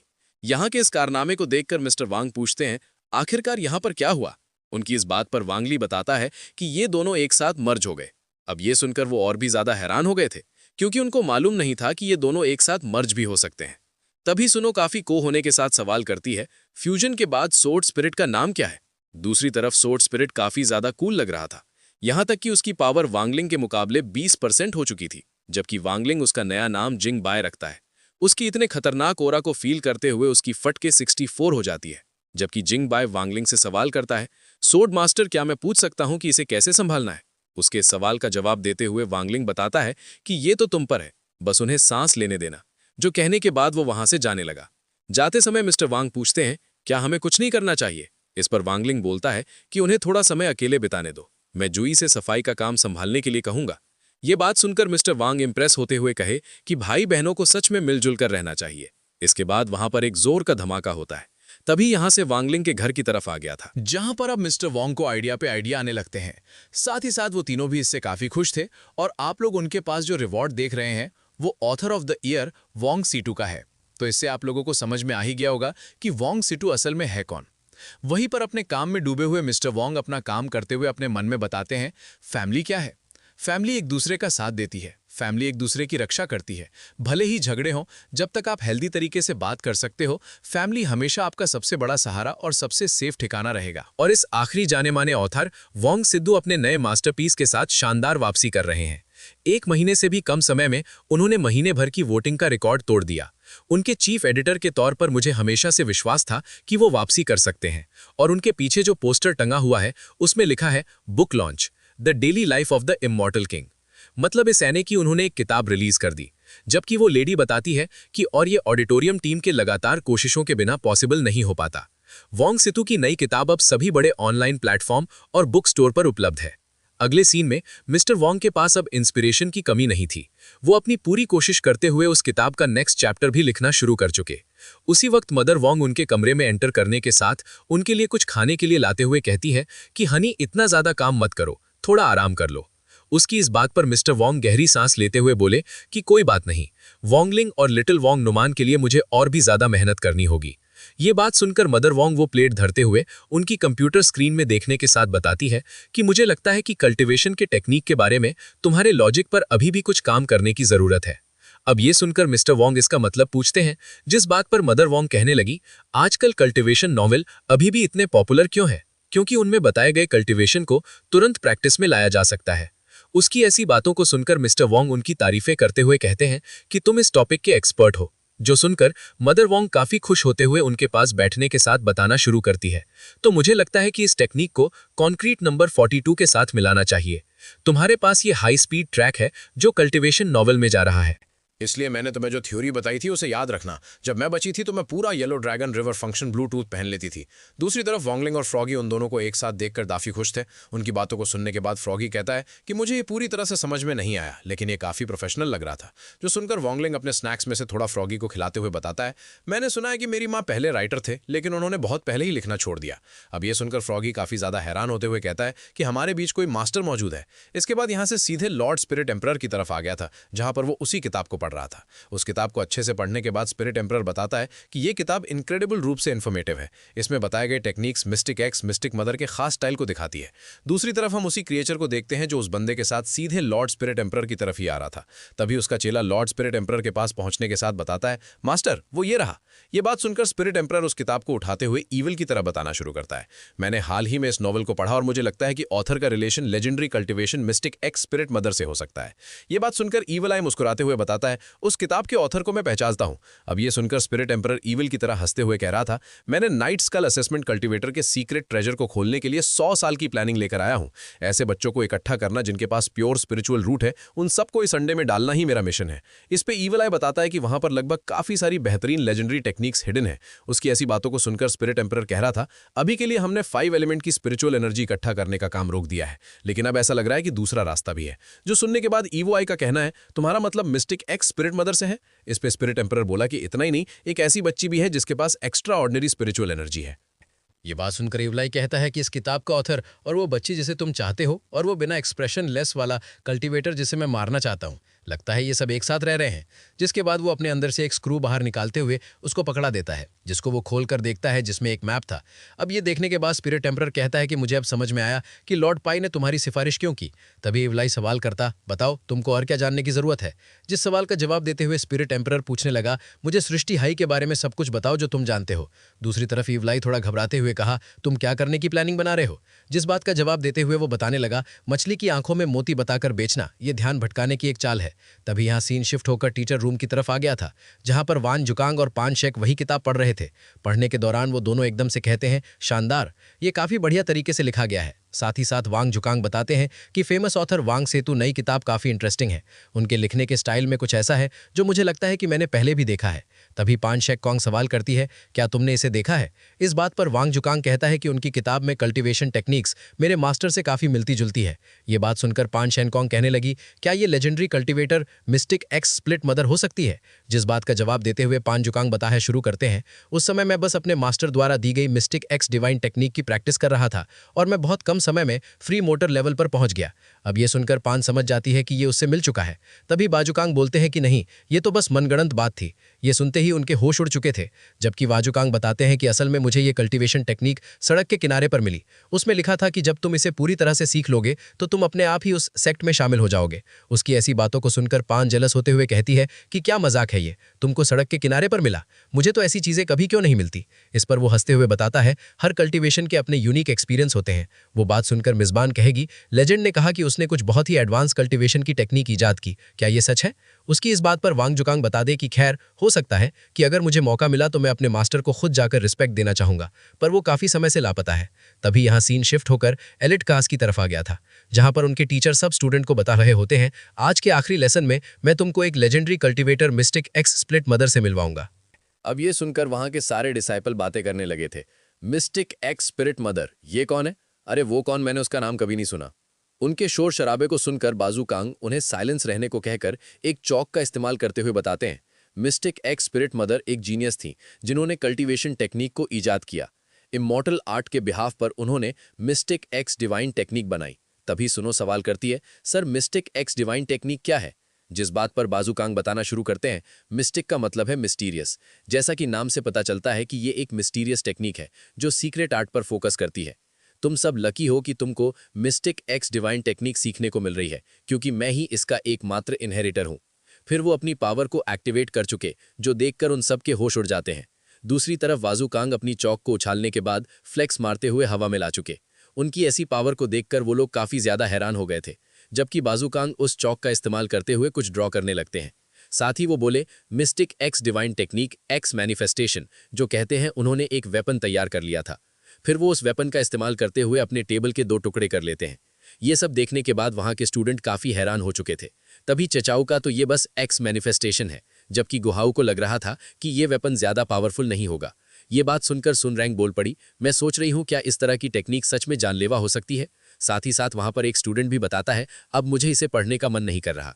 उन सब की ऐसी बातों को सुनकर टीचर कह रहे थे, x manifestation mistake X divine technique के पहले की फाउंडेशन है। तुम सभी को ग्रेजुएट से पहले इसमें महारत हासिल करनी होगी, तभी तुम्हारे स्पिरिचुअल एनर्जी लेवल के बिहाफ पर मिस्टिक एक्स डिवाइन टेक्निक का तुम्हारा मैनिफेस्टेशन अलग होगा। सामने की तरफ बांगलिंग उनकी बात पर बिल्कुल भी ध्यान नहीं दे रहा था। फिर हम शाम का सीन देखते हैं, जहां पर वो दोनों प्रैक्टिस करने के बाद घर की तरफ जा रहे होते हैं। रास्ते में सुनो सवाल करती है, मिस्टिक एक्स डिवाइन टेक्निक आखिर इतनी मुश्किल नहीं है ना? उसी वक्त उनके पीछे से एक बंदा उनके सामने से निकल गया।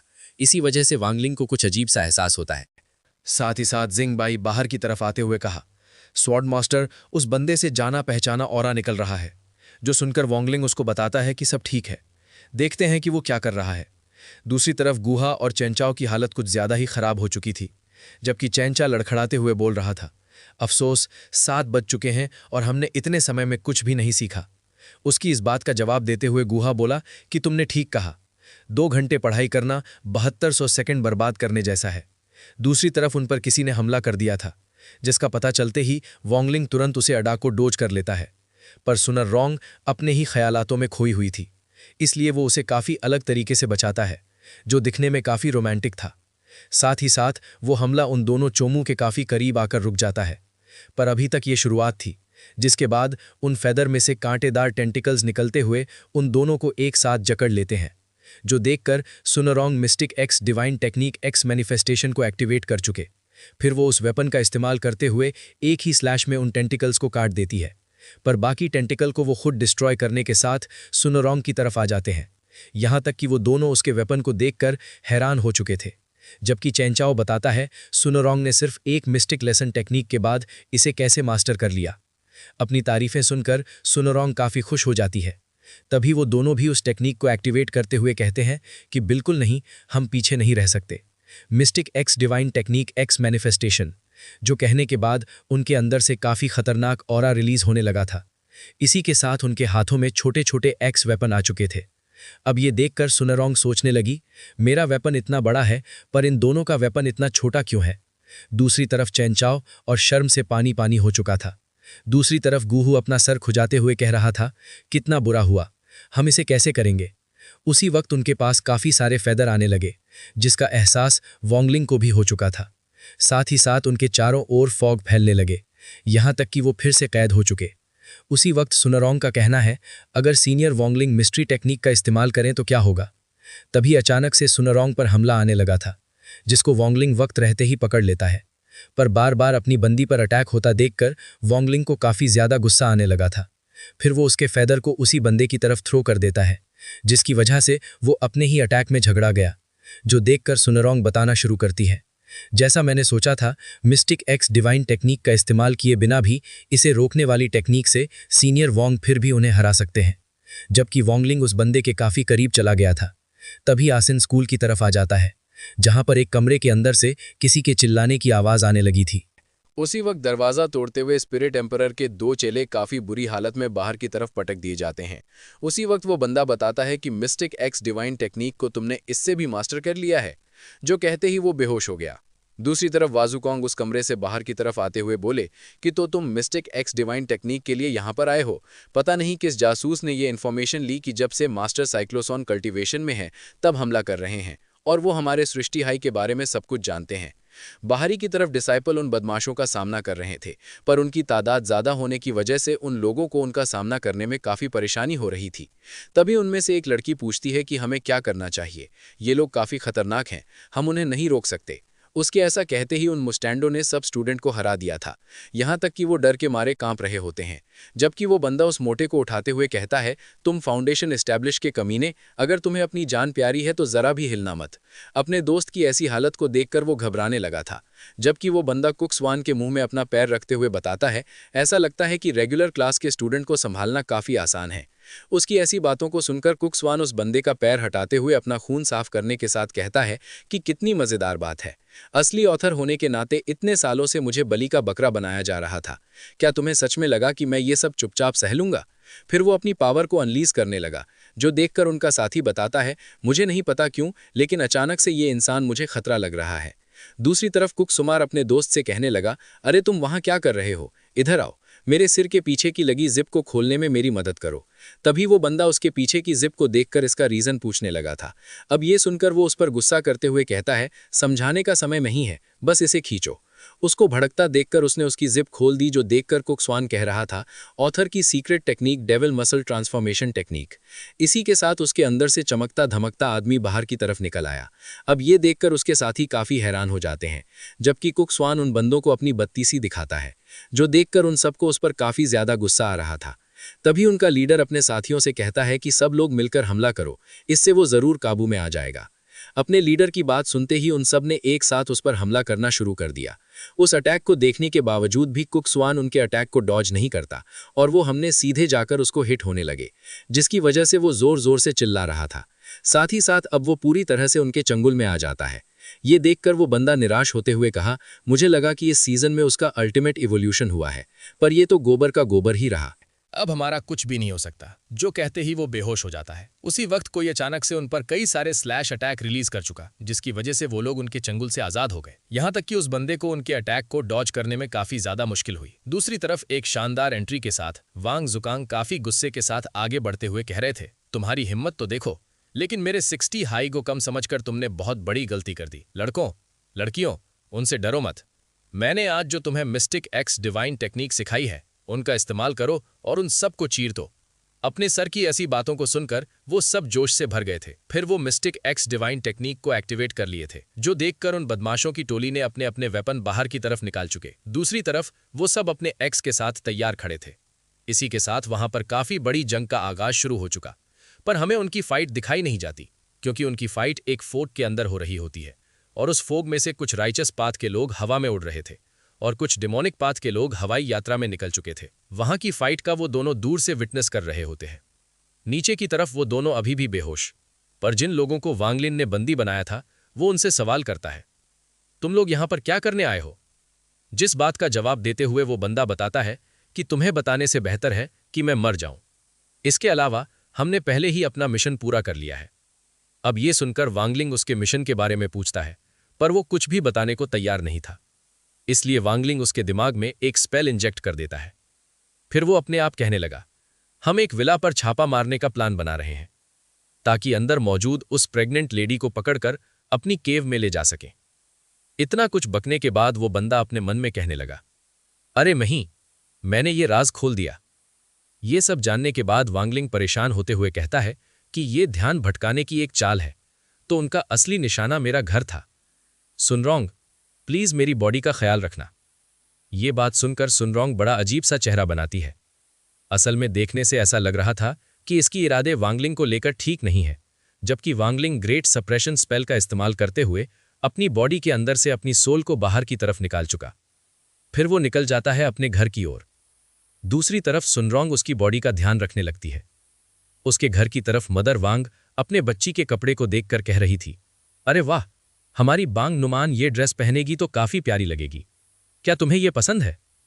नुमान, बाद में तुम्हें अपने भाई के साथ अच्छे से रहना है।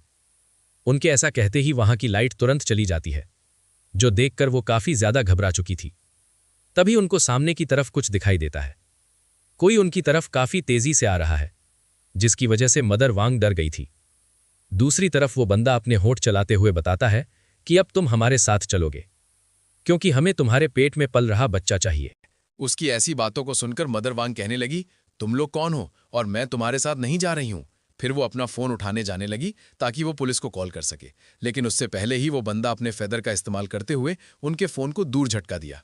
साथ ही साथ वो उनकी खिड़की तोड़ते हुए बताता है, क्योंकि तुमने मना कर दिया है इसलिए मुझे तुम्हें मजबूरन ले जाना पड़ेगा।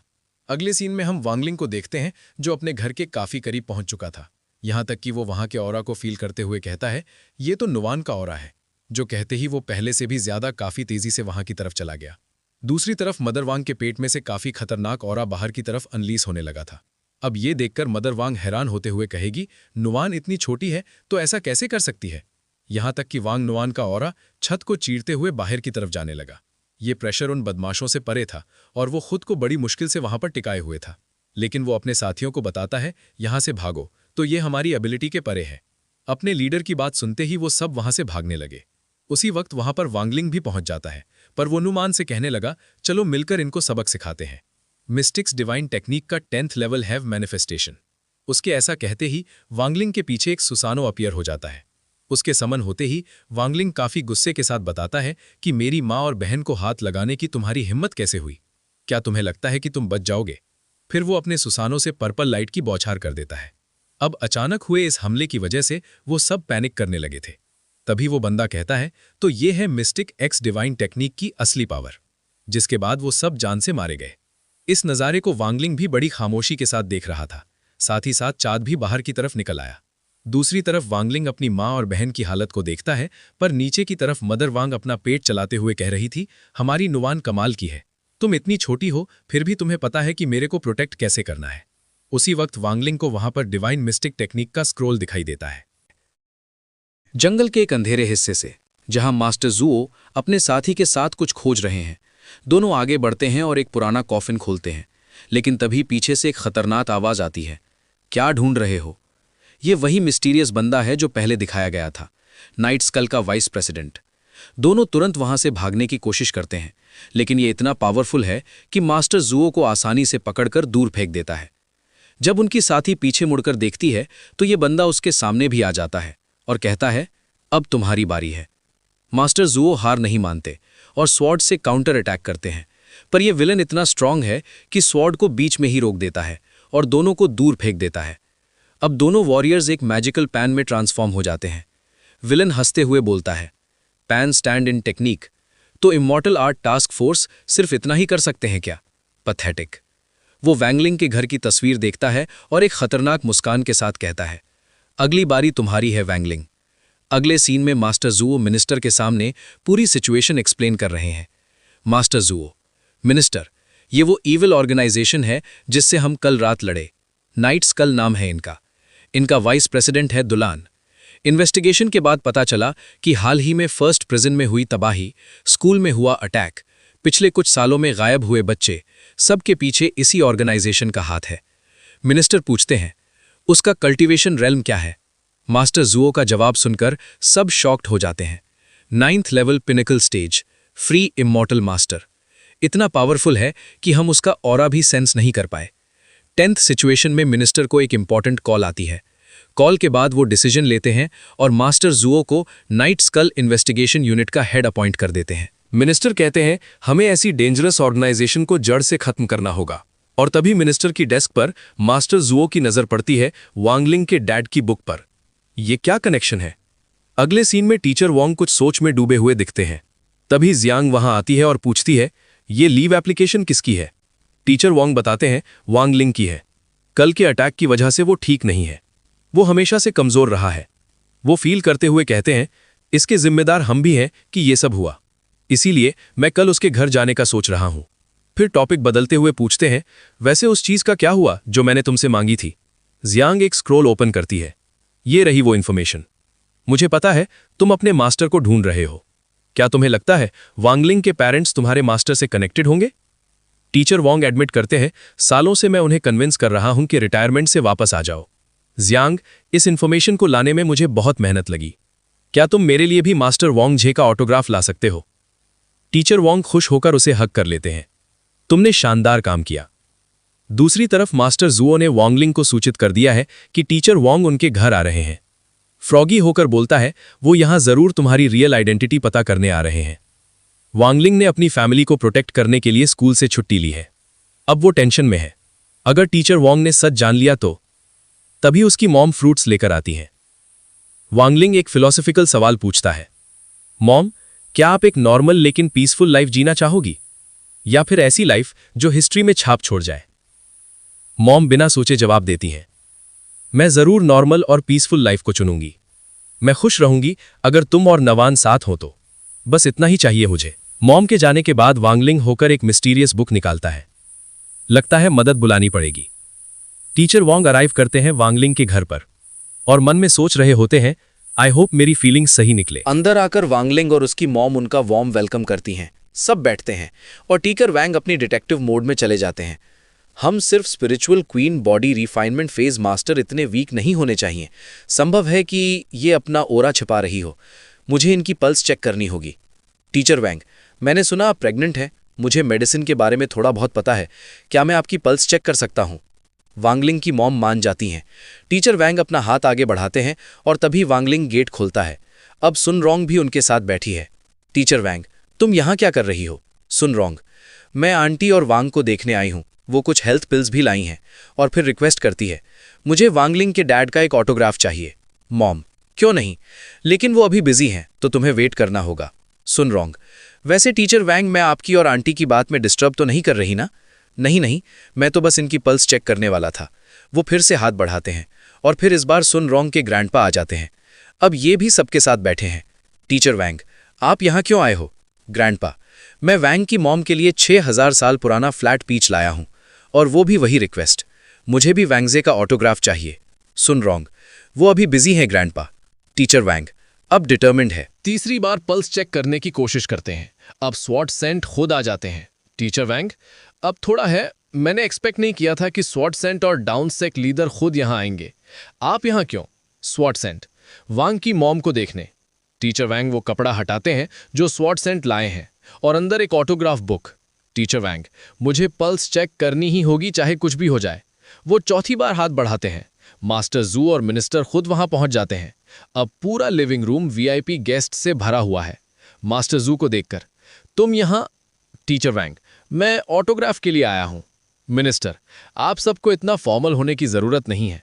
क्यों ना हम सब मेडिटेट करें और वांग जी का वेट करें? और फिर पूरा सीन दिखाया जाता है। सभी पावरफुल कल्टिवेटर्स मेडिटेशन में बैठे हैं और बीच में टीचर वैंग उदास मुंह लटकाए बैठे हैं। कहीं दूर एक कॉफिन दिखाया जाता है। अंधेरे में से नाइट स्कल का वाइस प्रेसिडेंट निकलता है, अपने वेपन्स के साथ रेडी। सब मारे जाएंगे। वांगलिंग, तुम्हारा अंत आ गया है। वो कॉन्फिडेंट स्ट्राइड के साथ गेट खोलता है और फिर पूरा सीन फ्रीज हो जाता है। उसके सामने मास्टर जुओ, मिनिस्टर, स्वॉर्ड सेंट, डाउनसेक लीडर, सुनरोंग का ग्रैंडपा, टीचर वैंग और सब के सब उसे घूर रहे हैं। विलन, हा, लगता है मैं गलत घर में आ गया। वो तुरंत गेट बंद कर देता है, फिर से खोलता है और सब अभी भी उसे देख रहे हैं। वांगलिंग, पीछे से, अब आ ही गए हो तो अंदर क्यों नहीं आते? मास्टर जू, ये तो नाइट स्कल का वाइस प्रेसिडेंट है। इमीडिएटली स्वॉर्ड सेंट और मास्टर जू अटैक कर देते हैं। विलेन भाग निकलता है वहां से और सभी पावरफुल मास्टर्स उसके पीछे भागते हैं। वो उस बॉक्स को खोलते हैं जो सुनरोंग का ग्रैंडपा लाया था और खाने लगते हैं। ये कौन लाया? टेस्ट अच्छा नहीं है। वो एक लेजेंडरी ट्रेजर को ऐसे खा रहे हैं जैसे कोई नॉर्मल स्नैक हो। तभी वांगलिंग की मॉम आती हैं। इन सबको ऑटोग्राफ दे दो ना। वांग जी 2 ऑटोग्राफ बुक्स साइन कर देते हैं। टीचर वैंग, मैं यहाँ क्या करने आया था? खैर छोड़ो, मिशन तो पूरा हुआ। दूसरी तरफ वो विलेन भागता हुआ दिखाया जाता है। फाइनली मैं निकल गया उस हॉरर हाउस से। लेकिन तभी एक मैजिक फिगर अचानक आता है और उसे एक हाथ से पकड़ लेता है। तुम तो वही हो, मिस्टीरियस फिगर। माफ करना, मैं रहमदिल नहीं हूं उसकी तरह। और वो उसे इंस्टेंटली गायब कर देता है। फिर बोलता है, एक pinnacle level free immortal realm cultivator, तुम्हारी हिम्मत कैसे हुई किंग के सामने इतना एरोगेंटली एक्ट करने की? और वो भी मिस्टीरियसली गायब हो जाता है। एक आदमी टेंसली को चेक कर रहा है। टैलिन की ऑरा कंप्लीटली गायब हो गई है। ये कैसे पॉसिबल है? तभी दूसरा आदमी तेजी से रूम में एंटर करता है। पर्सन 2 वाइस प्रेसिडेंट विला की तरफ गए थे उस बेबी को कैच करने, लेकिन अभी तक वापस नहीं आए। पर्सन 1 ये समझ से बाहर है। वो तो ट्रू इमॉर्टल रेल्म तक पहुंचने वाले थे। अगर वो मर भी गए होते तो भी उनकी ऑरा का कोई ट्रेस तो बचना चाहिए था। पर्सन 2 उनका मिशन अभी इनकम्प्लीट है। पर्सन 1 तो अब तुम्हें वो मिशन कंप्लीट करना होगा। पर्सन 2 लेकिन मुझे तो लॉर्ड बाईजी को रेस्क्यू करने की रिस्पॉन्सिबिलिटी मिली है। पर्सन 1 टेंशन मत लो, वो काम मैं संभाल लूंगा। सीन चेंज होता है। एक ह्यूज एरीना जहां थाउजेंड्स ऑफ लोग गैदर्ड हैं। हर डायरेक्शन से कल्टिवेटर्स आए हुए हैं। हाउस सेलेस्टियल टूर्नामेंट, जहां पूरी दुनिया के पावरफुल वॉरियर्स अपनी स्ट्रेंथ प्रूव करने आते हैं। स्क्रीन पर एक वॉरियर दिखता है जो अपने कोल्ड और कॉन्फिडेंट स्टाइल में खड़ा है। रेनिंग चैंपियन मोंग जिंग डैंग।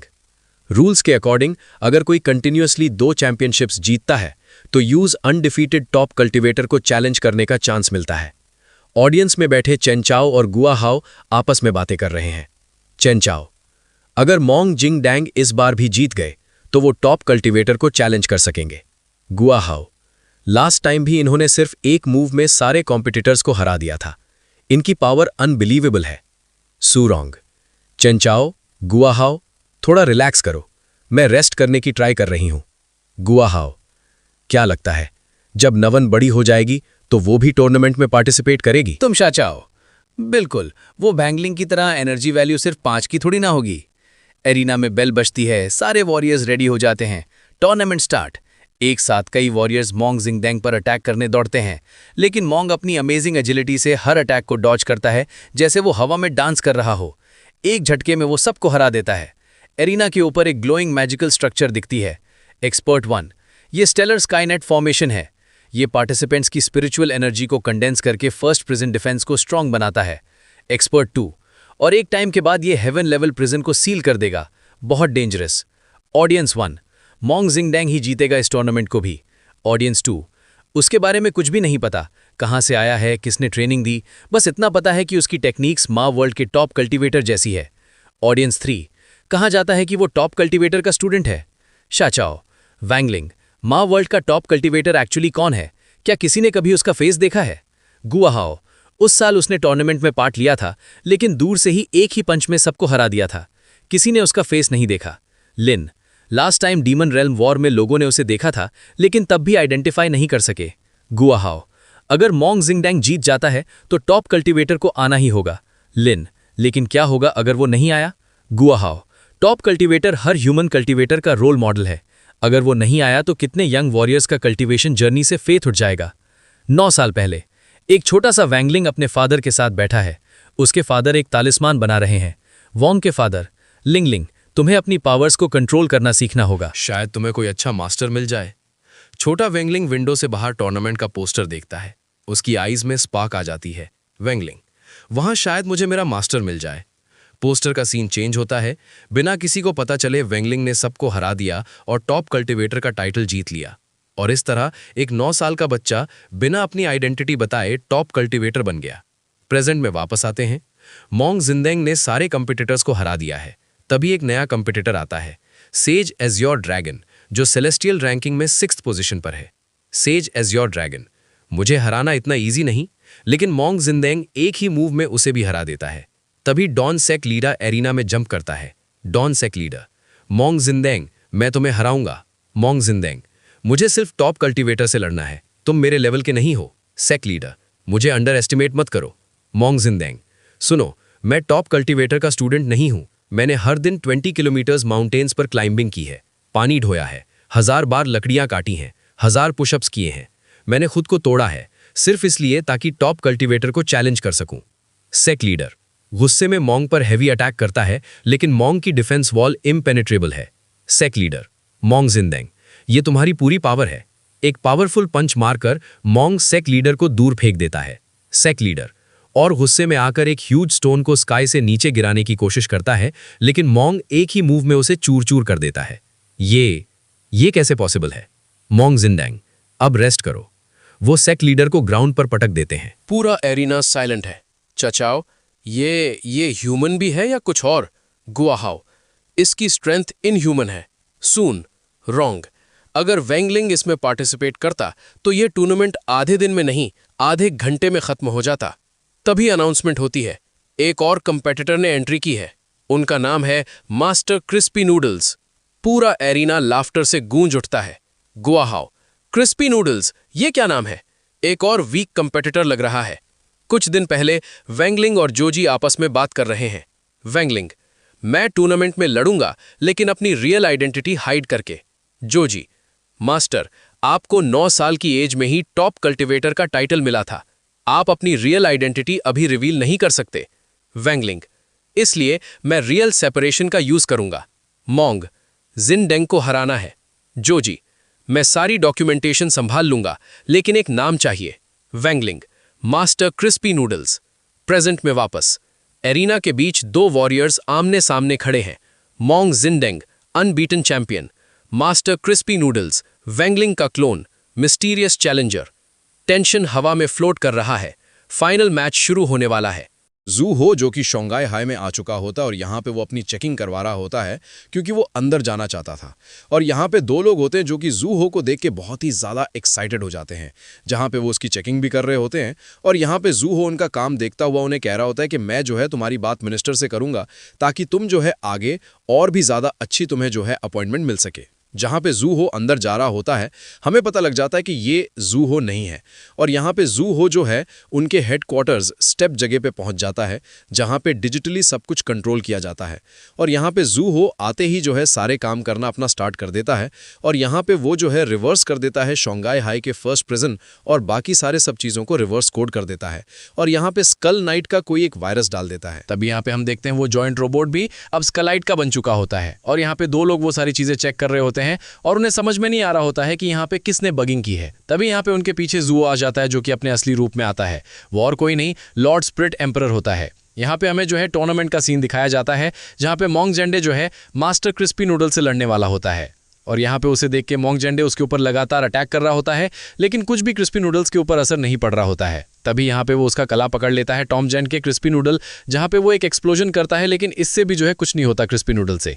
यहाँ पे मोंग जेंडी को जो है नीचे गिरा हुआ देख के क्रिस्पी नूडल कहता है कि तुम मेरे मास्टर से नहीं लड़ सकते, तुम मुझसे ही नहीं लड़ पा रहे। तभी यहाँ पे वो जाने लगता है, लेकिन यहाँ पे वो उसका पैर पकड़ लेता है और यहाँ पे जो क्रिस्पी नूडल है वहाँ से हट जाता है और यहाँ पे उसके ऊपर जो है मोंग जेंग का एक हैंड टाइप स्पिरिचुअल हैंड आ जाता है जिसे वो बहुत ही ज़्यादा आराम से रोक लेता है। यहाँ पे हमें जूहो दिखाया जाता है जो कि बोरा है स्टेलर हाई नाइट फॉर्म में जो है अब तक इतनी ज़्यादा स्पिरिचुअल एनर्जी कभी भी कलेक्ट नहीं हुई। इन दोनों की फाइट कमाल चल रही है।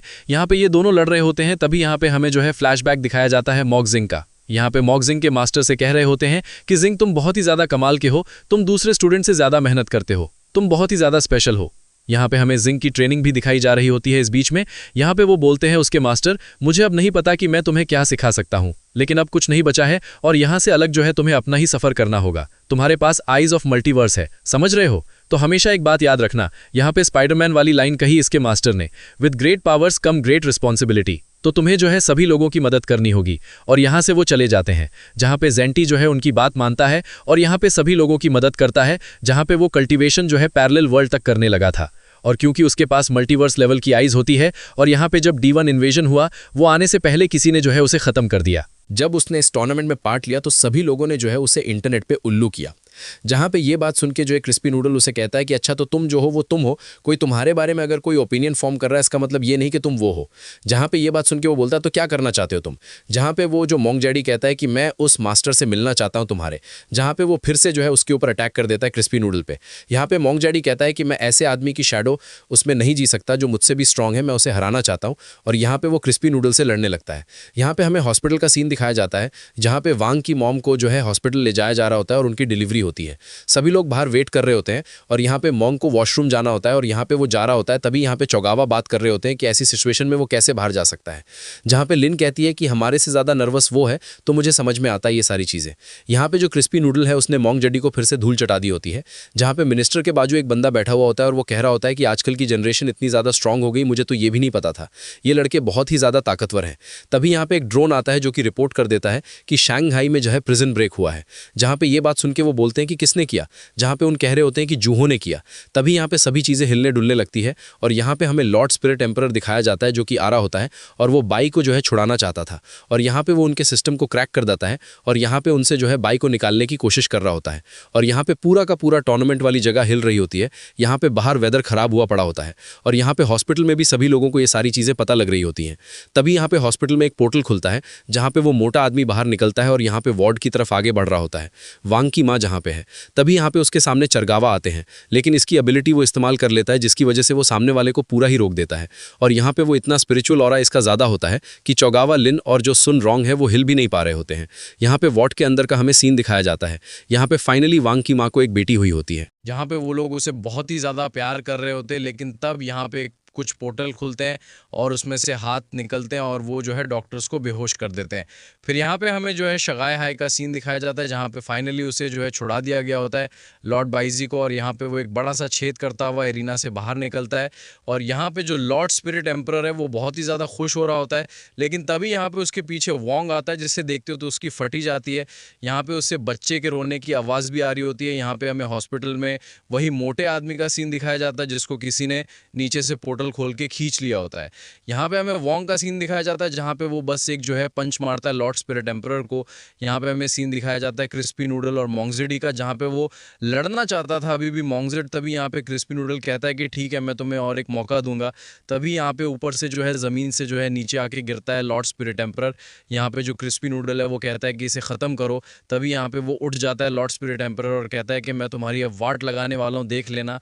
तभी यहाँ पे जो मोंगजेड है वो उससे लड़ रहा होता है, जहाँ पे मोंगजेड बहुत ही ज़्यादा फास्ट उसे मार रहा होता है और उसकी हालत ही ख़राब कर दे रहा होता है, जहाँ पे लॉर्ड स्पिरिट एम्परर को समझ ही नहीं आ रहा होता है कि ये सब चल क्या रहा है। फिर यहाँ पे हमें न्यूज़ में दिखाया जाता है कि अरीना में से जो है छेद हो चुका है और एक जो है कैदी भी बाहर भाग चुका है। ये सारी चीज़ें न्यूज़ में चल रही होती हैं। यहाँ पे हमें जो है हॉस्पिटल का सीन दिखाया जाता है जहाँ पे वोंग लिंग, उसकी छोटी बहन और उसके मॉम एंड डैड होते हैं। यहाँ पे सभी लोगों ने कुछ ना कुछ लिख के भेजा होता है, जहाँ पे सून रोंग जो है नवान के लिख के कह रही होती है कि तुम्हारे भाई को जो है और एक जने को प्रोटेक्ट करना होगा। यहाँ पे चॉन ने जो है नवान के लिए लिखा होता है कि 6750 दिन बाकी हैं तुम्हारी ग्रेजुएशन के लिए, तब तक के लिए मैं वेट करूँगा कि तुम कितनी ज़्यादा कमाल की हो जाओगी जब बड़ी हो जाओगी। यहाँ पे वोंग लिंग ने भी जो अपनी बहन के लिए गिफ्ट लाया होता है जो कि क्रिस्पी नूडल्स होते हैं, और यहाँ पे वो कह रहा होता है कि मुझे लगता है कि तुम्हें भी क्रिस्पी नूडल्स पसंद आएंगे जितने मुझे पसंद आते हैं। सीन शिफ्ट होता है एक सीरियस सीन से। चेंचाओ के डैड उनके सामने एक लेजेंडरी वेपन लेकर आते हैं, गोल्डन ब्लेड। डैड कहते हैं ये गोल्डन ब्लेड हमारी चेन फैमिली में जनरेशन से चला आ रहा है, तुम अब बड़े हो गए हो, अब टाइम आ गया है ये तुम्हें देने का। चेंचाओ होके बोलता है मुझे तो पता ही नहीं था कि हमारी फैमिली के पास ऐसा ट्रेजर भी है। डैड एक्सप्लेन करते हैं इस ब्लेड में है हमारे फाउंडिंग एंसेस्टर की मार्शल सोल। अगर तुम इसे हैंडल कर पाए तो इसका मतलब तुम्हें एंसेस्टर का अप्रूवल मिल गया। और वो चेंचाओ के हाथ में वो हैवी वेपन दे देते हैं, लेकिन चेंचाओ इसे संभाल नहीं पाता और वो नीचे गिर जाता है। डैड निराश होकर इसे उठाकर वापस रख देते हैं। चेंचाओ के पूछता है ये इतनी भारी क्यों है। डैड का ब्रूटल रिप्लाई, एक कावर्ड चेन फैमिली की फ्यूचर की रिस्पॉन्सिबिलिटीज नहीं संभाल सकता। ये सुनकर चेंचाओ का दिल टूट जाता है। वो कंप्लीटली अपसेट और डिसअपॉइंटेड होकर वहां से चला जाता है। चेंचाओ जैसे ही बाहर निकलता है उसके फेस पर एक पोस्टर आकर चिपक जाता है। पोस्टर पर लिखा होता है power increase training become stronger. Next scene में हम देखते हैं वोंग नवान को जो अपनी पावर से पूरा सामान हवा में उड़ा रही है। Everything floating, furniture, toys, bottle, सब कुछ। तभी वैंगलिंग उसके पास आता है और प्यार से उसे दूध देता है और जस्ट लाइक मैजिक नवान शांत हो जाती है और सारा सामान वापस नीचे आ जाता है। डैड हंसते हुए कहते हैं लगता है सिर्फ तुम ही अपनी सिस्टर को पावर कंट्रोल करना सिखा सकते हो। वैंगलिंग बोलता है लेकिन मैंने खुद अभी ये सही से नहीं सीखा। तभी वहां भी वही पोस्टर गिरता है। वैंगलिंग इसे देखकर डिसाइड करता है चलो नवान को muscle remodelling with protein sect में ले चलते हैं। वैंगलिंग नवान को लेकर सेक्ट के अंदर जाता है। एक इंस्ट्रक्टर उनके सामने होता है। वैंगलिंग पोस्टर दिखाता है। इंस्ट्रक्टर होकर कहता है एक बच्चे को यहां लाना डेंजरस हो सकता है। वैंगलिंग रिप्लाई करता है मैं यहां इसे एनरोल कराने आया हूं। इंस्ट्रक्टर की आंखें फटी की फटी रह जाती हैं। तभी सुन रोंग वहां एंट्री लेती है। उसे देखते ही सभी लॉ क्रेजी हो जाते हैं। सुन रोंग वैंगलिंग को हेलो बोलती है। इंस्ट्रक्टर होकर पूछता है तुम इन्हें जानती हो। सुन रोंग एक्सप्लेन करती है रूल्स के according black gold VIP members 2 members ला सकते हैं फ्री में। इंस्ट्रक्टर तुरंत एटीट्यूड चेंज करता है हाँ क्यों नहीं, आ जाओ। सुन रोंग बताती है यहाँ के इक्विपमेंट्स शंघाई में सबसे बेस्ट है ट्रेनिंग के लिए। तभी चचाऊ की आवाज आती है। वो एक बंदे के पीछे भाग रहा होता है जिसका नाम है कांगलांग। चचाऊ कहता है मुझे पर्सनल ट्रेनिंग दे दो जिससे मैं भी स्ट्रांग बन सकूं, आप मेरे आइडल हैं। लेकिन फिर बोल देता है वैसे जिंगडांग ने आपको एक ही मूव में हरा दिया था, लेकिन फिर भी आप बेस्ट हो। कांगलांग का मूड खराब हो जाता है। कांगलांग कहता है मुझसे पर्सनल ट्रेनिंग लेनी है तो तुम्हें ब्लैक गोल्ड कार्ड लेना होगा जिसकी एनुअल फीस है 1 मिलियन स्पिरिचुअल स्टोन्स। चेंचाओ रह जाता है। सुन रोंग तुरंत हेल्प करती है। ये मेरा दोस्त है, क्या इसे एक चांस नहीं दे सकते। कांगलांग थोड़ा सोचता है और कहता है ठीक है अगर तुम 3 ट्रायल्स पास कर लोगे तो मैं तुम्हें ट्रेनिंग दूंगा। चचाओ कहता है डन। कांगलांग मन में थिंक कर रहा होता है ये बस फाउंडेशन एस्टैब्लिशमेंट का एक डींगे मारने वाला बच्चा है बिना पैसों के, और ये ट्रायल्स पास करना चाहता है। मुझे पब्लिक में ह्यूमिलिएट करने की हिम्मत कैसे हुई। अब मैं दिखाता हूं कैसे तुम्हारी रेपुटेशन तुम्हारे दोस्तों के सामने जाती है। कांगलांग पहले खुद डेमोन्स्ट्रेट करता है। वो पंचिंग बैग पर एक पंच मारता है और उसे फाड़ देता है। फिर चेंचाओ से कहता है अगर तुमने इसे हिला दिया तो फर्स्ट ट्रायल में पास हो जाओगे। चेंचाओ आगे बढ़ता है, लेकिन कांगलांग का सीक्रेट प्लान मन में सोचता है। ये bag ancient dark iron sand से भरा है। कोई भी नेसेंट सोल स्टेट से नीचे का बंदा इसे मूव नहीं कर सकता। चैनचाओ पूरी ताकत लगाकर पंच मारता है और उसकी हड्डियां चटक जाती हैं। आह! चैनचाओ दर्द में चिल्लाने लगता है। सभी लोग उस पर हंसने लगते हैं। कांगलांग कहता है, चलो अगले टेस्ट की तरफ चलते हैं। तभी नवान उस हैवी बैग पर एक छोटा सा पंच मार देती है। बूम! वो बैग सीधे दीवार तोड़कर बाहर निकल जाता है। आवाज सुनते ही सभी पीछे मुड़ने लगते हैं, बट वांगलिंग लाइटनिंग स्पीड से बाहर जाता है, बैग को वापस लाता है, उसे सही जगह पर रखता है और दीवार भी रिपेयर कर देता है। और ये सब इतनी तेजी से करता है कि जब लोग पीछे मुड़ते हैं तो सब कुछ नॉर्मल होता है, लोग होकर आगे बढ़ जाते हैं। अब सेकंड ट्रायल के लिए कांगलांग सुनरोंग से डेमो दिखाने को कहता है। सुनरोंग 50 टन लैट पुल डाउन कर देती है। कांगलांग कहता है, सिर्फ कुछ ही हफ्तों में सुनरोंग मेरे अंडर बिगिनर लेवल से ऊपर आ चुकी है। चैनचाओ बोलता है, अगर सुनरोंग कूद सकती है तो मैं भी कर सकता हूँ। चैनचाओ मशीन पर बैठता है और पूरी ताकत लगाता है, लेकिन सीक्रेटली कांगलांग ने वेट फुल कर दिया होता है। चैनचाओ जोर लगाता है और लगाता ही जाता है। वेट तो हिलका नहीं, लेकिन वो खुद उड़कर दूर जाकर गिरता है। चैनचाओ उठता नहीं है। इंस्ट्रक्टर मैन उसे माउथ टू माउथ देने लगता है। चैनचाओ की आंखें खुल जाती हैं और वो मीनवाइल पीछे नवान उस मशीन को फुल वेट के साथ खींच लेती है। सुनरोंग होकर वांग से कहती है ये सब। वांगलिंग तुरंत नवान को उठा लेता है। जैसे ही वेट नीचे जाता है पूरी जमीन हिलने लगती है। कांगलांग होकर पूछता है, क्या हुआ? अर्थक्वेक। सुनरोंग कहती है, कुछ नहीं। कांगलांग एक स्पेशल बारबेल दिखाता है। ये बारबेल मेरे मास्टर ने मुझे दिया था। इसमें मेरे मास्टर की मार्शल सोल है, जिनके दिल में कोई डर नहीं, सिर्फ वही इसे उठा सकते हैं। एक बंदा कहता है, मुझे अपने डर पर जीत हासिल करने में 5 साल लगे थे। दूसरा बोलता है, और मुझे 3 साल? तुम्हें क्या लगता है तुम पहले ही ट्राई में इसे उठा लोगे? इम्पॉसिबल। कांगलांग कंडीशन रखता है, अगर तुमने इसे कमर की हाइट तक उठा लिया तो मैं तुम्हें पास कर दूंगा। चैनचाओ को अपने डैड की हार्श बातें याद आने लगती हैं, उन सभी लोगों की जिन्होंने उसका मजाक उड़ाया था। तभी नवान प्यार से उसके कंधे पर हाथ रखती है। वांगलिंग और सुनरोंग करते हैं, तुम कर सकते हो चैनचाओ। चैनचाओ जोश से भर जाता है, वो पूरा जोर लगाता है। कांगलांग होकर सोचता है, ये लड़का मास्टर की मार्शल सोल से अफेक्टेड नहीं हो रहा। चैनचाओ ने थोड़ा सा उठा लिया होता है बारबेल को। सभी हैरान हो जाते हैं, लेकिन सीक्रेटली नवान ने एक डंबल उठाया होता है और उसकी पावर की वजह से पूरी जगह ही हवा में उड़ जाती है। कांगलांग होकर कहता है, ये क्या था? सुनरोंग, क्या ये तुमने किया? अनुवांग। वांगलिंग तुरंत जाता है, वो बाहर निकलता है और पूरी जगह को धीरे धीरे नीचे ला देता है, जमीन पर सेफली रख देता है। चैनचाओ भी बिना जाने बारबेल नीचे रख देता है। सभी लोग हैरान होकर ताली बजाने लगते हैं। वाओ, चैनचाओ ने पहले ही ट्राई में इसे उठा लिया। कांगलांग बेहद खुश होकर चैनचाओ को टाइट हक कर लेता है, इतनी टाइट कि चैनचाओ बेहोश हो जाता है। कांगलांग में, उठो मेरे स्टूडेंट, क्या हुआ तुम्हें? वांगलिंग भी वहां पहुंच जाता है। नेक्स्ट सीन में कांगलांग खुशी से अपने मास्टर से बात कर रहा होता है। मास्टर, मुझे कोई मिला, उसके पास नेचुरल टैलेंट चाहे ना हो, लेकिन वो बहुत ही मेहनती है। फाइनली हमारे सेक्ट के पास एक वर्दी सक्सेसर है। तभी पीछे से कोई आ जाता है। कांगलांग होकर उस पर अटैक करता है, लेकिन वो बंदा इजीली रोक देता है। विलन कहता है, तुम सेज कांगलांग होगे, मेरे पार्ट बन जाओ। और वो अपना वेपन सीधे कांगलांग के पेट में घुसा देता है। कांगलांग एक छोटे से डॉल में ट्रांसफॉर्म हो जाता है। नेक्स्ट सीन में चैनचाओ के पास ब्लैक गोल्ड कार्ड होता है। उसके डैड बेहद खुश होते हैं। चैनचाओ कहता है, डैड इस बार मैं ये कर दिखाऊंगा। वो गोल्डन ब्लेड को उठाने के लिए आगे बढ़ता है, लेकिन उठाने के बजाय अपनी कमर तुरवा लेता है। यहाँ से सीन वांगलिंग के घर पर शिफ्ट होता है, जहां पर डैड वांग, मॉम वांग, बेबी वांग को संभाल रहे होते हैं। वांग नवान के लिए उसके डैड एक स्पिरिचुअल स्वॉर्ड लेकर आते हैं। ये स्वॉर्ड जो है उनकी पहली राइटिंग फीस से मिली थी, जो उन्होंने अपनी बुक अपलोड करके कमाई थी। डैड नवान को स्वॉर्ड देने की कोशिश कर रहे होते हैं, लेकिन नवान इसे देखकर अजीब से चेहरे बना रही होती है। डैड जैसे ही स्वॉर्ड नवान को देते हैं, नवान उसे फेंक देती है। ये देखकर सभी लोग कंप्लीटली शॉक्ड हो जाते हैं। डैड दुखी होकर कहते हैं, ये बहुत ही ज्यादा महंगी थी बेटा। वो बहुत ज्यादा अफसोस करने लगते हैं। तभी वांगलिंग की एंट्री होती है। वो एक्सप्लेन करता है, ये नॉर्मल सी स्वॉर्ड वांग नवान के लिए कुछ भी नहीं होगी, ना ही वो इसकी स्पिरिचुअल प्रेशर को संभाल पाएगी, तो इसके लिए ये सारी चीज़ें मेरे ऊपर छोड़ दीजिए। वांगलिंग प्यार से नवान को अपने पास ले लेता है। अब हमें सीन दिखाया जाता है शंघाई प्रिजन का। 2 गार्ड्स एक डेंजरस आदमी को प्रिजन में डाल रहे होते हैं।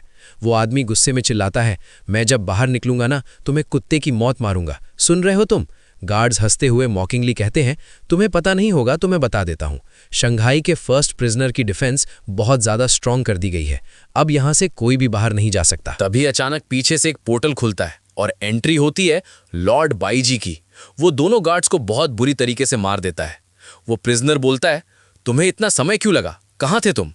लॉर्ड बाईजी गुस्से में उस प्रिजनर पर ही अटैक कर देता है। मैंने तुम्हें ऑलरेडी बहुत सारे मौके दे रखे हैं। तुम उस ग्रेट मास्टर के डिसिप्लिन हो तो तुम्हें पता होगा कि डीमन स्वॉर्ड कहाँ है। प्रिजनर डरते हुए कहता है, अच्छा तुम्हें क्या लगता है मैं तुम्हें बता दूंगा इस बारे में?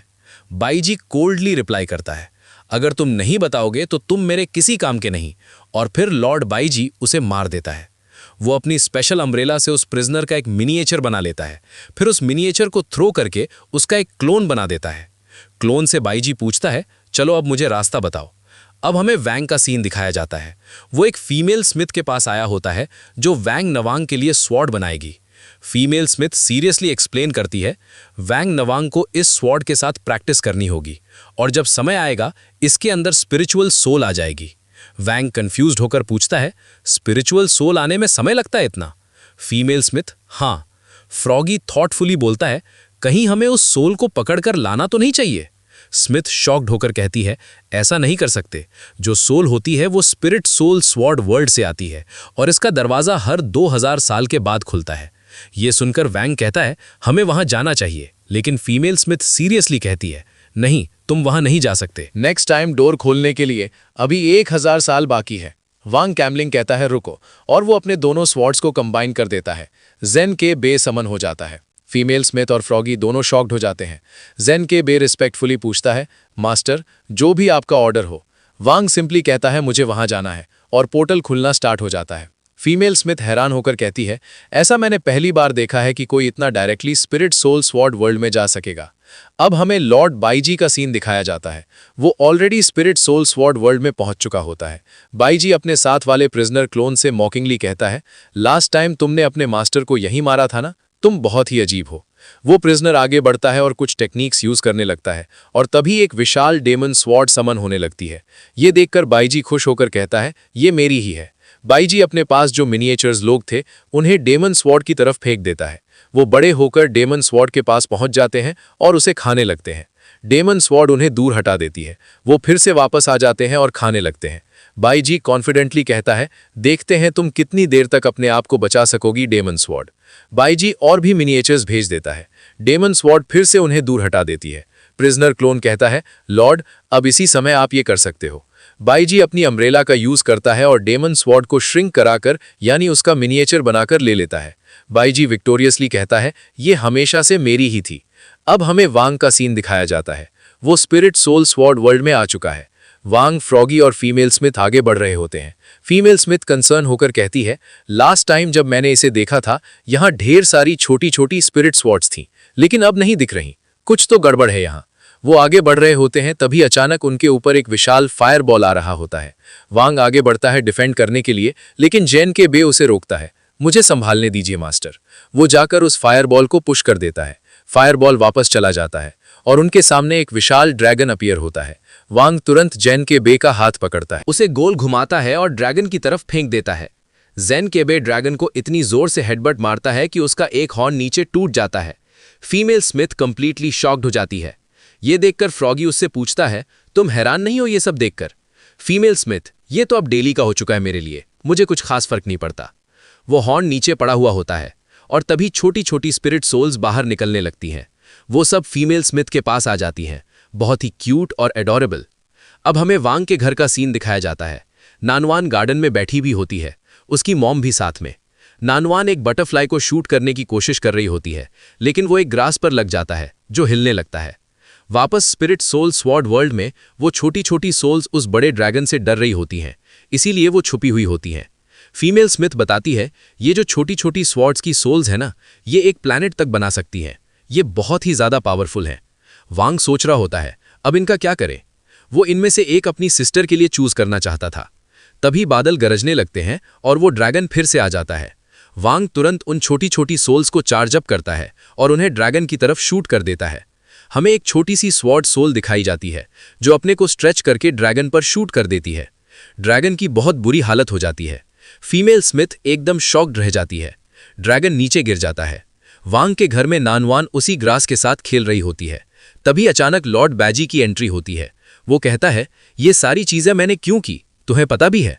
बैजी अपनी डेमन स्वॉर्ड से एक समनिंग स्पेल यूज करता है। वोंग के घर के ऊपर एक पोर्टल समन होता है। उस पोर्टल से वो ड्रैगन को वोंग के घर के सामने समन कर दिया जाता है। बाईजी ड्रैगन को देखकर शॉक्ड रह जाता है। ड्रैगन की हालत हद से ज्यादा खराब होती है। स्पिरिट सोल वर्ल्ड में वोंग उस स्वॉर्ड सोल से पूछता है जिसने ड्रैगन को हराया था, क्या तुम मेरी सिस्टर की सोल बनोगी? स्वॉर्ड सोल उसके लिए मान जाती है।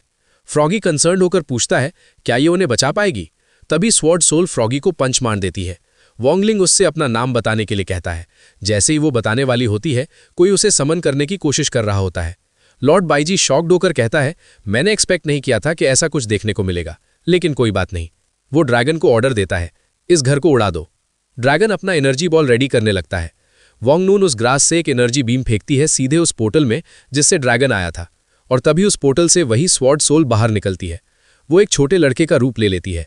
स्वॉर्ड सोल वॉन्ग नुआन को देखता है, नीचे आता है और 2 पिलर्स के बीच में अपने को स्ट्रेच कर लेता है ताकि वो ड्रैगन पर शूट कर सके। जैसे ही ड्रैगन उस सोल को देखता है, वो अपना एनर्जी ब्लास्ट रेडी नहीं करता, उससे पहले ही भाग जाता है। बाईजी शॉक्ड, ये भाग क्यों रहा है? तभी स्वॉर्ड सोल उस एनर्जी बॉल के 2 टुकड़े कर देती है और डायरेक्टली ड्रैगन को ही ब्लास्ट कर देती है। दूर से बाईजी ये सब देख रहा होता है। वो शॉक्ड होकर कहता है, ये सब चल क्या रहा है? नवान को देखकर वार्निंग देता है, मैं वापस आऊंगा, जरूर से वापस आऊंगा। स्वॉर्ड सोल ड्रैगन को ब्लास्ट होते हुए देख रही होती है। जैसे ही सुबह होती है, वैंग नवान और स्वॉर्ड सोल के साथ खेल रही होती है। वैंग और फ्रॉगी भी उन्हें देख रहे होते हैं। फ्रॉगी एक्सप्लेन करता है, जब हमने इसका नाम पूछा तभी वैंग नवान ने इसे समन कर लिया और ये इस वर्ल्ड में आ गया और तुम्हारी बहन को बचा लिया। वैंगलिंग थॉटफुली कहता है, मैं जब छोटा था ना, इतना ज्यादा अजीब नहीं था जितना वैंग नवान है। तभी हम देखते हैं वैंग के घर के बाजू में उसी ड्रैगन का सिर पड़ा होता है और इसी हिलारियस येट एपिक नोट पर एपिसोड यहीं पर एंड होता है। तो दोस्तों, कैसा लगा ये मैजिकल और एक्शन पैक्ड एपिसोड? वैंग नवान की क्यूटनेस, स्वॉर्ड सोल की पावर और ड्रैगन का एपिक डिफीट, सब कुछ परफेक्ट था। अगर आपको ये सीरीज की एक्सप्लेनेशन पसंद आया तो लाइक करना मत भूलना, सब्सक्राइब करके बेल आइकन दबा दो। तो फिलहाल के लिए बस इतना ही। मैं मिलता हूं किसी और वीडियो में।